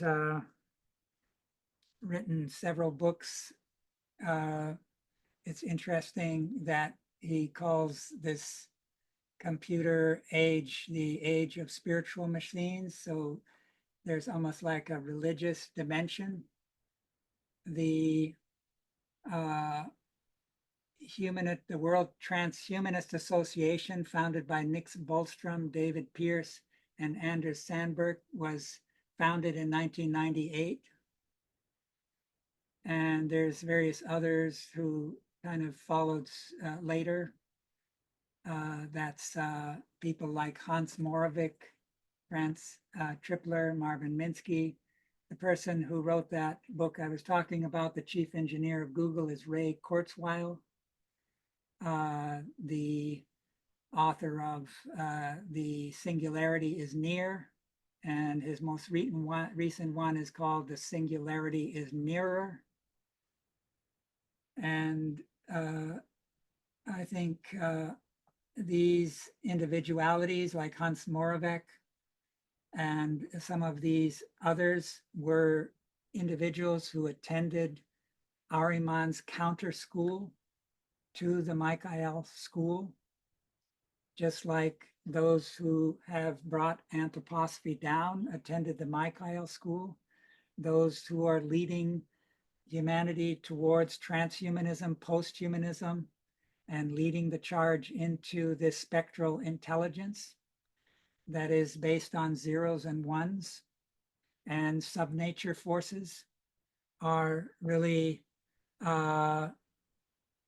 leading humanity into the eighth sphere. And let me look at time here. I know we're been going on a long time. So started at 3:30, 4:30, coming on 5. Let me then go through this a little bit more here. Here in this quote, Steiner is basically talking about if we contemplate thinking man in imagination, inspiration, intuition. On the contrary, this experience is exactly the same as one has in regard to light in the physical external world. Put accurately, it is like this. Man has a certain experience in connection with external light. He has the same experience in imagination in connection with the thought element of the head. Thus, the thought element viewed objectively is seen as light, or better experienced as light. Being thinking men, we live in the light. We see the external light with physical senses. The light which becomes thought, we do not see because we live in it. Because as thinking men, it is ourselves. You cannot see that which you yourselves are. If you put yourself opposite to it and can see the thought element as light, so that in speaking of the whole world, we may say we have the light in us, only it does not appear to us as light because we live within it. And because while we use the light, while we have it, it becomes thought within us. You control the light, as it were. You take up the light in yourself, which otherwise appears outside you. You differentiate in yourself. You work in it. This is precisely your thinking. It is working in light. You are a light being. You do not know it because you live within the light. But your thinking, which you unfold, is living in the light. And you look at the thought from the other side, you see altogether light. Think now of the universe. Circle, there's an image there. You see it radiating with light by day, of course. But in reality, you are looking at this universe from the outside. We now do the opposite. First, we have the human head, thought in the diagram, which contains thought in its development. Seen from outside, it is light. In the universe, we have light, which is seen by the senses. If we come out of the universe and regard it from outside, what does it look like then? Like a web of thought, the universe from within, light from outside, thought, the head from within, thought from outside, light. So this is sort of an important picture. This is sort of an earlier, I've touched on this before, but here he says pretty much the same thing, but here he says thought is electricity. And I want to differentiate then between these two types of light and electricity. You see, when we speak of electricity, we enter a sphere that presents a different aspect to the imaginative vision than that of the other sphere of nature. So long as man remained within light, within the world of sound, that is to say, in the sphere of optics and acoustics, it was not necessarily to judge morally that which appears in a stone, a plant, or an animal, either as colors in the sphere of light or a sound in the world of tones. It was not necessary to judge these things morally because he still possessed an echo weak though it was of the reality of concepts and ideas, electricity, however, drove out this echo. Modern physicist has conjured and juggled about with electricity in a strange way without the least suspicion.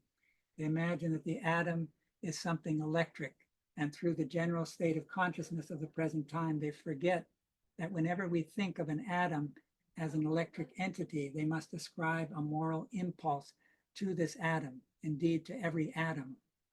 At the same time, they must raise it to the rank of a moral entity. But I am not speaking correctly, for in reality, when we transform an atom into an electron, we do not transform it into a moral, but into an immoral entity. Electricity contains, to be sure, moral impulses of nature, but these impulses are immoral. They are instincts of evil, which must be overcome by the higher world. The greatest contrast to electricity is light. We look upon light as electricity, we confuse good and evil. We lose sight of the true conception of evil in the order of nature. If we do not realize that through the electrification of the atoms, we transform them into carriers of evil, we do not only transform them into carriers of death, as explained in my last lecture, but into carriers of evil. When we think of them as atoms in general, when we imagine matter in the form of atoms, we transform these atoms into carriers of death. But when we electrify matter, nature is conceived as something evil. For electric atoms are little demons of evil. So I think myself here, there's differing opinions on this. I think the movement of saying, which modern science does, we're just higher animals, and the next stage is transhumanism, or uniting ourselves with the humanoid robot, perhaps, or linking ourselves to the computer to extend our memory into the Google sphere, for example. I think this presents a danger that I would relate to the eighth sphere. So above nature is supernature. The Christ is present in the etheric realm above the upper boundary. Steiner, in his last words to the members, spoke of the danger of descending into the world below nature, below the boundary of lower nature into subnature, and that the antidote was to rise as much above nature as we have descended below. And if you look at the world today, even among anthroposophists, and you ask yourself how successful we are in doing that, I think we're not that successful.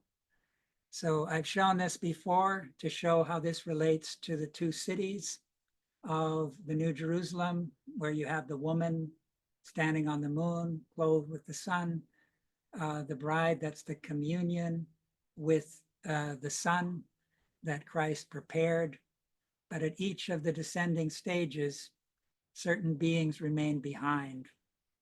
The Azurus, present Azuric beings on old Saturn, the archangels who became Ahrimanic on the old sun, the Luciferic beings on the old moon, and these are related to electricity, the backward angels, magnetism, the Ahrimanic archangels, and those who are related to that sphere of influence. And then the Azuric beings, Steiner referred it to the third force.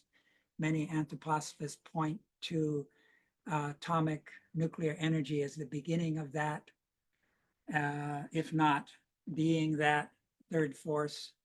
Steiner indicated the more we use of that force, the more we would bring about the death of the planet.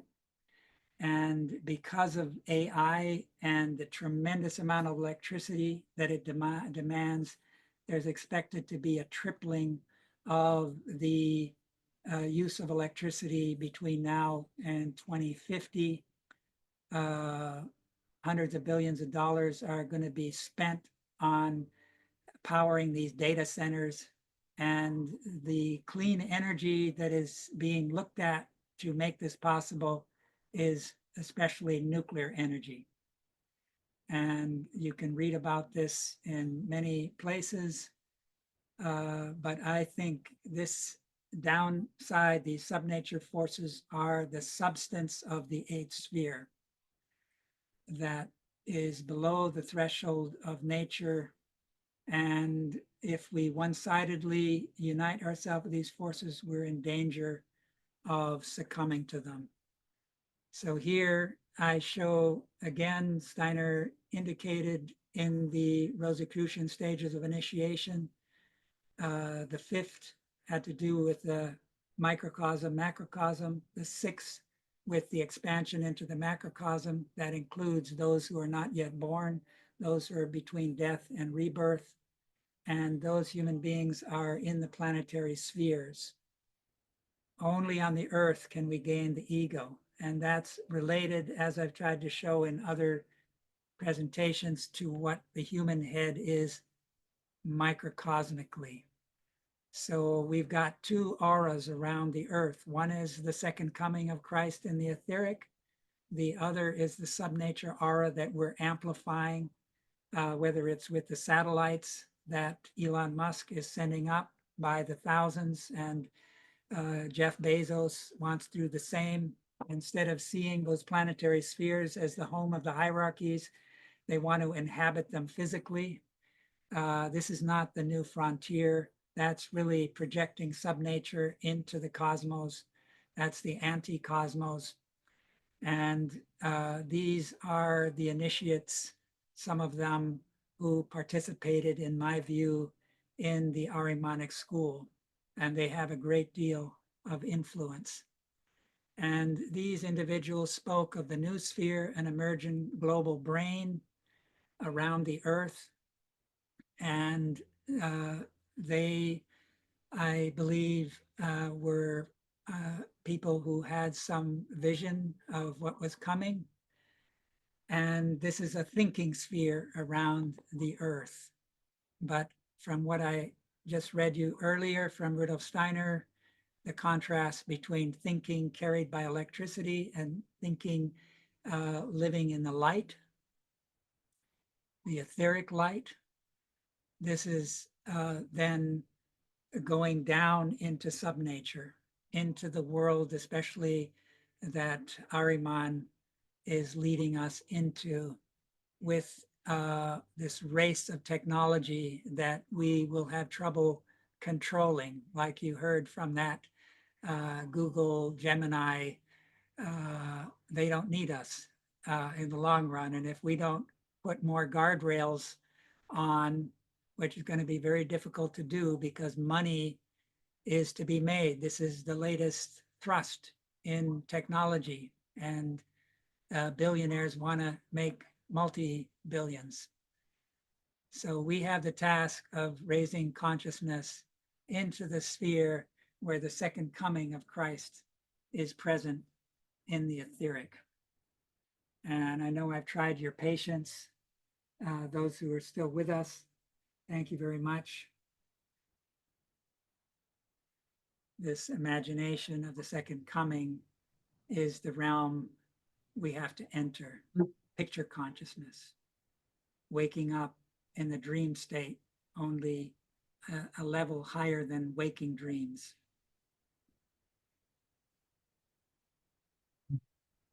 Okay, dear Florian, thank you so much for your super intense presentation. So, do you have any strengths to answer questions? Yeah, I'm. Okay. If people can handle it, I'm fine. Yeah, if you can stop your sharing screen. Sure.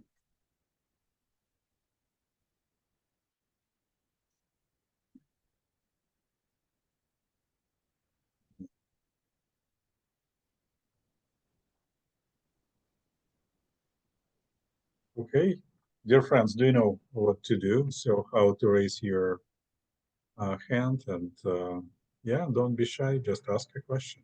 I know it's a little bit overwhelming, as usual. But yeah, please go ahead.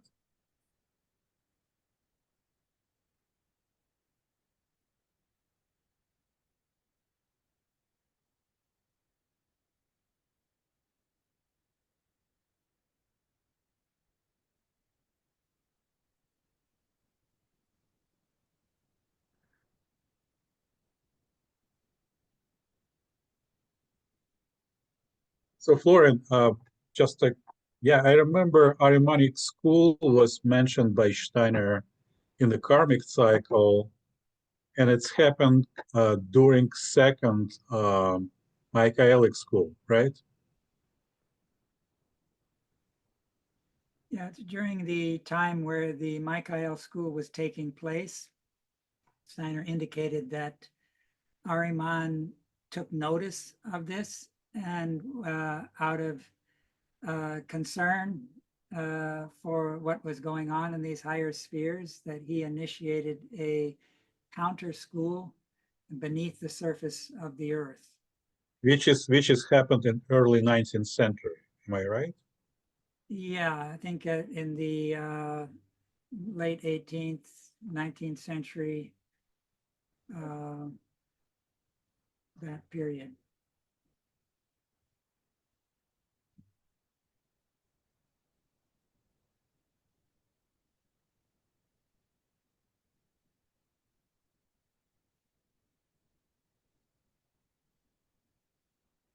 Okay, so um, one friend is raising physical hand, so but I cannot see your real name. So yeah, just go ahead. Thank you. Mhm. I'm Geraldine, and Geraldine. Geraldine. I'm in Australia. I just have a question regarding the seals that you talk about meditating on a daily basis. What more indications would you give around that? Well, I've been working with them. Uh, they can be related to old Saturn, old Sun, old Moon. The Earth is divided into two. The one with the two pillars, uh, the Mars and Mercury half, and then we have the fifth seal, the woman standing on the moon, is related to the Jupiter condition, and then Michael with the dragon is the fifth or the sixth, I should say, and that's related to the Venus stage, and then Vulcan would be the last of the seals. And if you take the days of the week, the Saturday would be related to the Saturn seal. That's the first one where the Son of Man has the seven stars in his right hand and the seven candlesticks, the seven churches, etc. So you have that as the Saturn seal. The one that I dealt with earlier with the lamb, sacrificial lamb surrounded by the four living creatures and the 24 elders would be Sunday. And then Monday would be the horsemen of the apocalypse, the descent of intelligence, etc. And then that would be then Monday, Tuesday. Let's see, where are we? Saturn, Sun. Let me get that in front of me here. So you have the being with his seven stars, Saturday, then the lamb surrounded by the four living creatures, Sunday. Monday would be the horsemen. Then you have the two pillars representing the fourth stage. So that's Saturday, Sunday, Monday, Tuesday. Then Wednesday would be the woman standing on the moon, crowned with the stars. Thursday would be the Michael and the dragon. And Friday would be the seventh seal with the cube at the bottom, the rainbow, etc. So those are related to the 7 days of the week. So the way I've been working with them is to, in the evening, to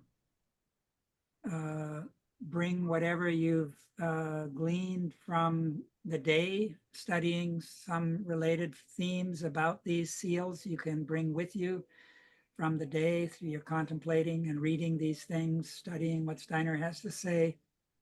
But then when you actually meditate on it, you just view the image and you allow it to speak to you. And it's a language of symbols that we need to learn to enter the astral world. The astral world is a world of images. The future is now in the astral world. That's the world of the seals in the book of Revelation, and the trumpets that are related to the world of Devachan, or the world of tones. So that future is already there. And the book of Revelation tries to provide windows into that future.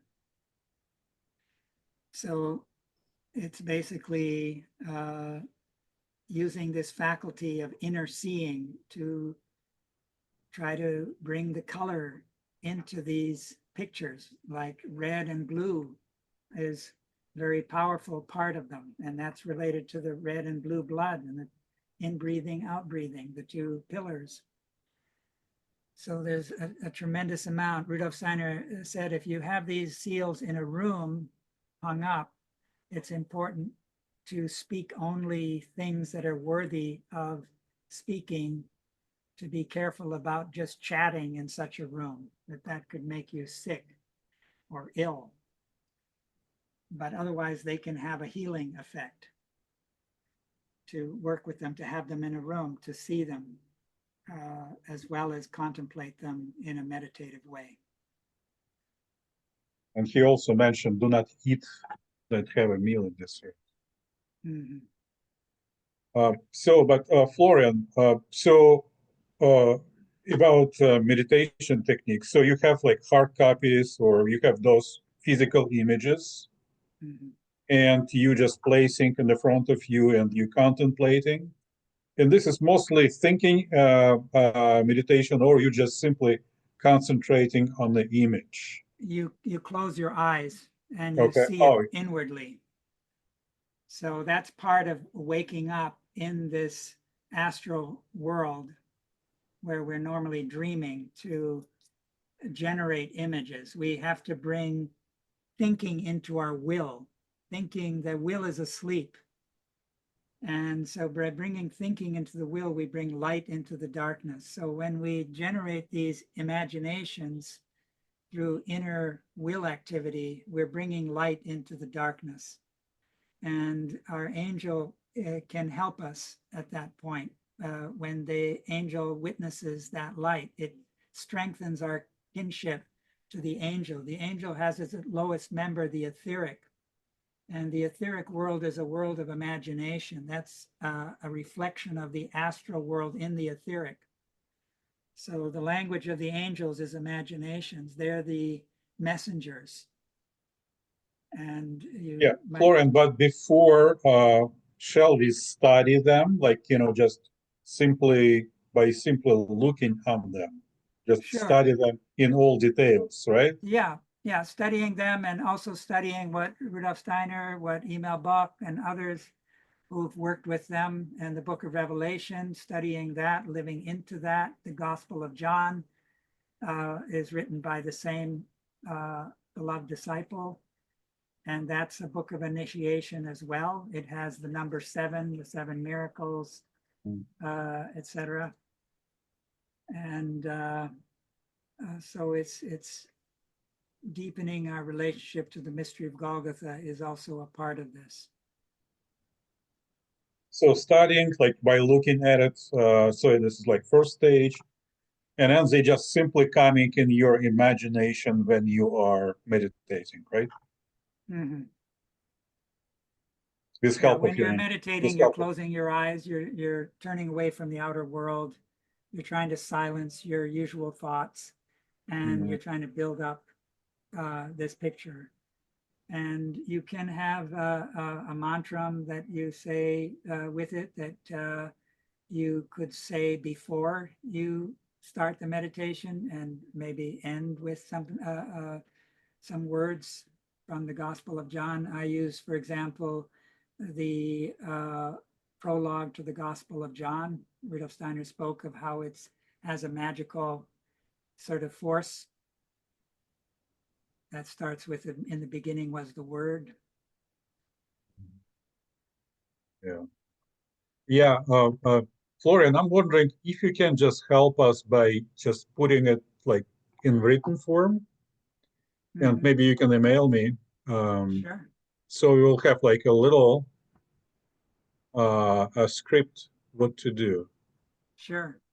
Because I mean, all details are very important because people are not meditating because they don't know steps. Mhm. And sometimes steps are pretty simple, but nobody knows them. Mhm. You know what I mean? It's so important. You know, like study visually image, Mhm. and then try to rejuvenate it. Just with closed eyes. Just try to imagine them or build them Mhm. Mhm. with forces of will, right? Or Yeah, painting, with it's, forces we of have will. to bring will into thinking and thinking into will. So we reverse the usual expression of our thinking, and the feelings can enter into these pictures. Devotion, reverence, awe, wonder are sort of the right predisposition of the soul for this kind of work. Yeah, thank you very Because you, much. you want to invite your higher self in. Mhm.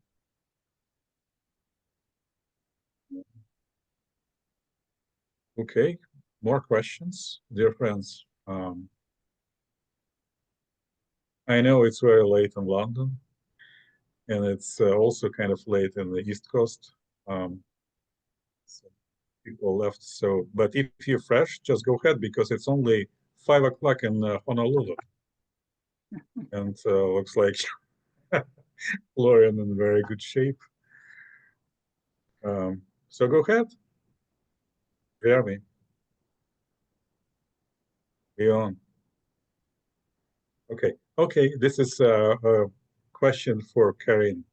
Karin, Karin. Yeah, here I am. Sorry, I'm not able to put in my video. Sure, I've, sure. Okay. I've gone horizontal. So just thank you so much, Florian, for your amazing research. And I'm just really moved by your work. But what I wanted to bring up was really more from a place of, all that you give and taking up this work oneself. It does, and even working with one spiritual path, there's always an element of fear. And I think when you bring all these images, there is the fear of the spiritual world. And I don't know if I'm the only one who feels that way, but I think the sense of approaching the threshold is, does make a human being feel some trembling. And I just wondered if you could say anything about courage. Yeah, Yeah. so we're in the Michael age, and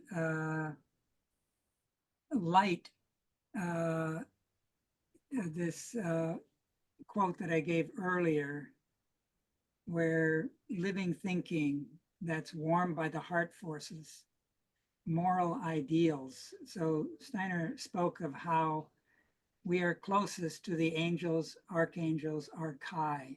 So angels overlight us individually, archangel overlight groups of people, and that can include anthroposophical groups who create a circle and work together.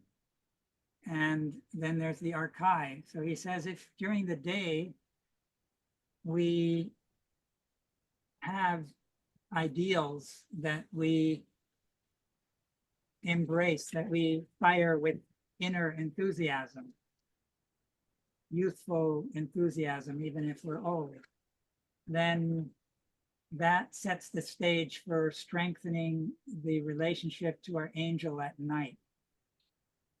If when we listen and speak to other people, if we imbue that listening and speaking with a moral dimension, then we set the stage for a strengthened relationship to the archangel. And if we really imbue our relationship to other people with genuine love, authentic caring for the sake of the other, then we set the stage for a relationship to the archai, who lead larger. Micah is becoming the archai of our time. And so I think taking in the anthroposophy itself and seeking to live by it, where we, just like we need food for our body, we need food for our soul, and that that can engender courage. If we have the courage, is really the heart, is where the initial battle is. That's why in the red window of the Goetheanum, you have the dragon in the heart. And Steiner says at this time of the year, leading up to Michael Mass, the dragon forces that come from below wind their way around the heart. So we have to make the heart a sanctuary for the Michael Christ being. And that celebrating the festivals is a very helpful way. And it's just like the days leading up to Easter, the days leading up to Christmas. Those are preparations. Those are those main festivals are gateways to the new sun mysteries, and they can become a spiral that can lead us upward to a connection to the etheric world. The foundation stone meditation, I think, is very helpful to work with as well, to learn it by heart and to daily work with it. And it's a way of tuning our moral compass. And the way to drive away the dark forces is to generate light. And that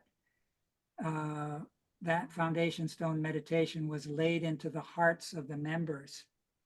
So if we take it into our heart, if we really live into it and imbue it with deep and loving feelings, then it can be recognized by the third hierarchy, and we can then strengthen our relationship to our own higher self that passes from incarnation to incarnation. And once we begin to have a sense for that, we can become each other's awakener by recognizing that the higher self is there in the other, and in conversations we can help to draw it out, like a midwife would help in the birthing of a child. We can, through conversation, which in Goethe's fairy tale is more precious than gold.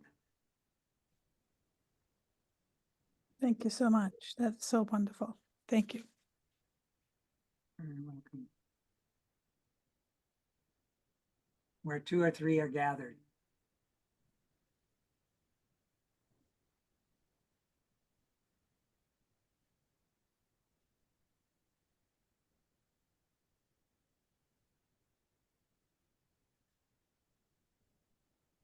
Okay, dear friends, so if we have no questions to Florian, I think it's good time to finish. Mhm. So, and you can unmute your devices and say big thank you to Florian. Mhm. Florian, thank you so much, and we're waiting more revelations from you in the Thank future. you very much. Thank you, Florian. Thank Thank you you. so much. My Thank apology you. for taking you for such a long ride. No, you're wonderful. Thank you so much. Well, we used to it, Florian. We know you. Okay. Well, blessings from Hawaii here. On a parting Aloha. note, working with plants is a very important activity to enter into the etheric. And also the bugs and the bees and the butterflies and all those creatures who gather around the plants, and especially the blossoms and what the fruits tell us. The plants speak out of the etheric, and that's where we have to open the veil to experience the most important event of our time, the second coming in the etheric. Okay. Good night, dear friends. Good night. Thank you. And thank you. Bye.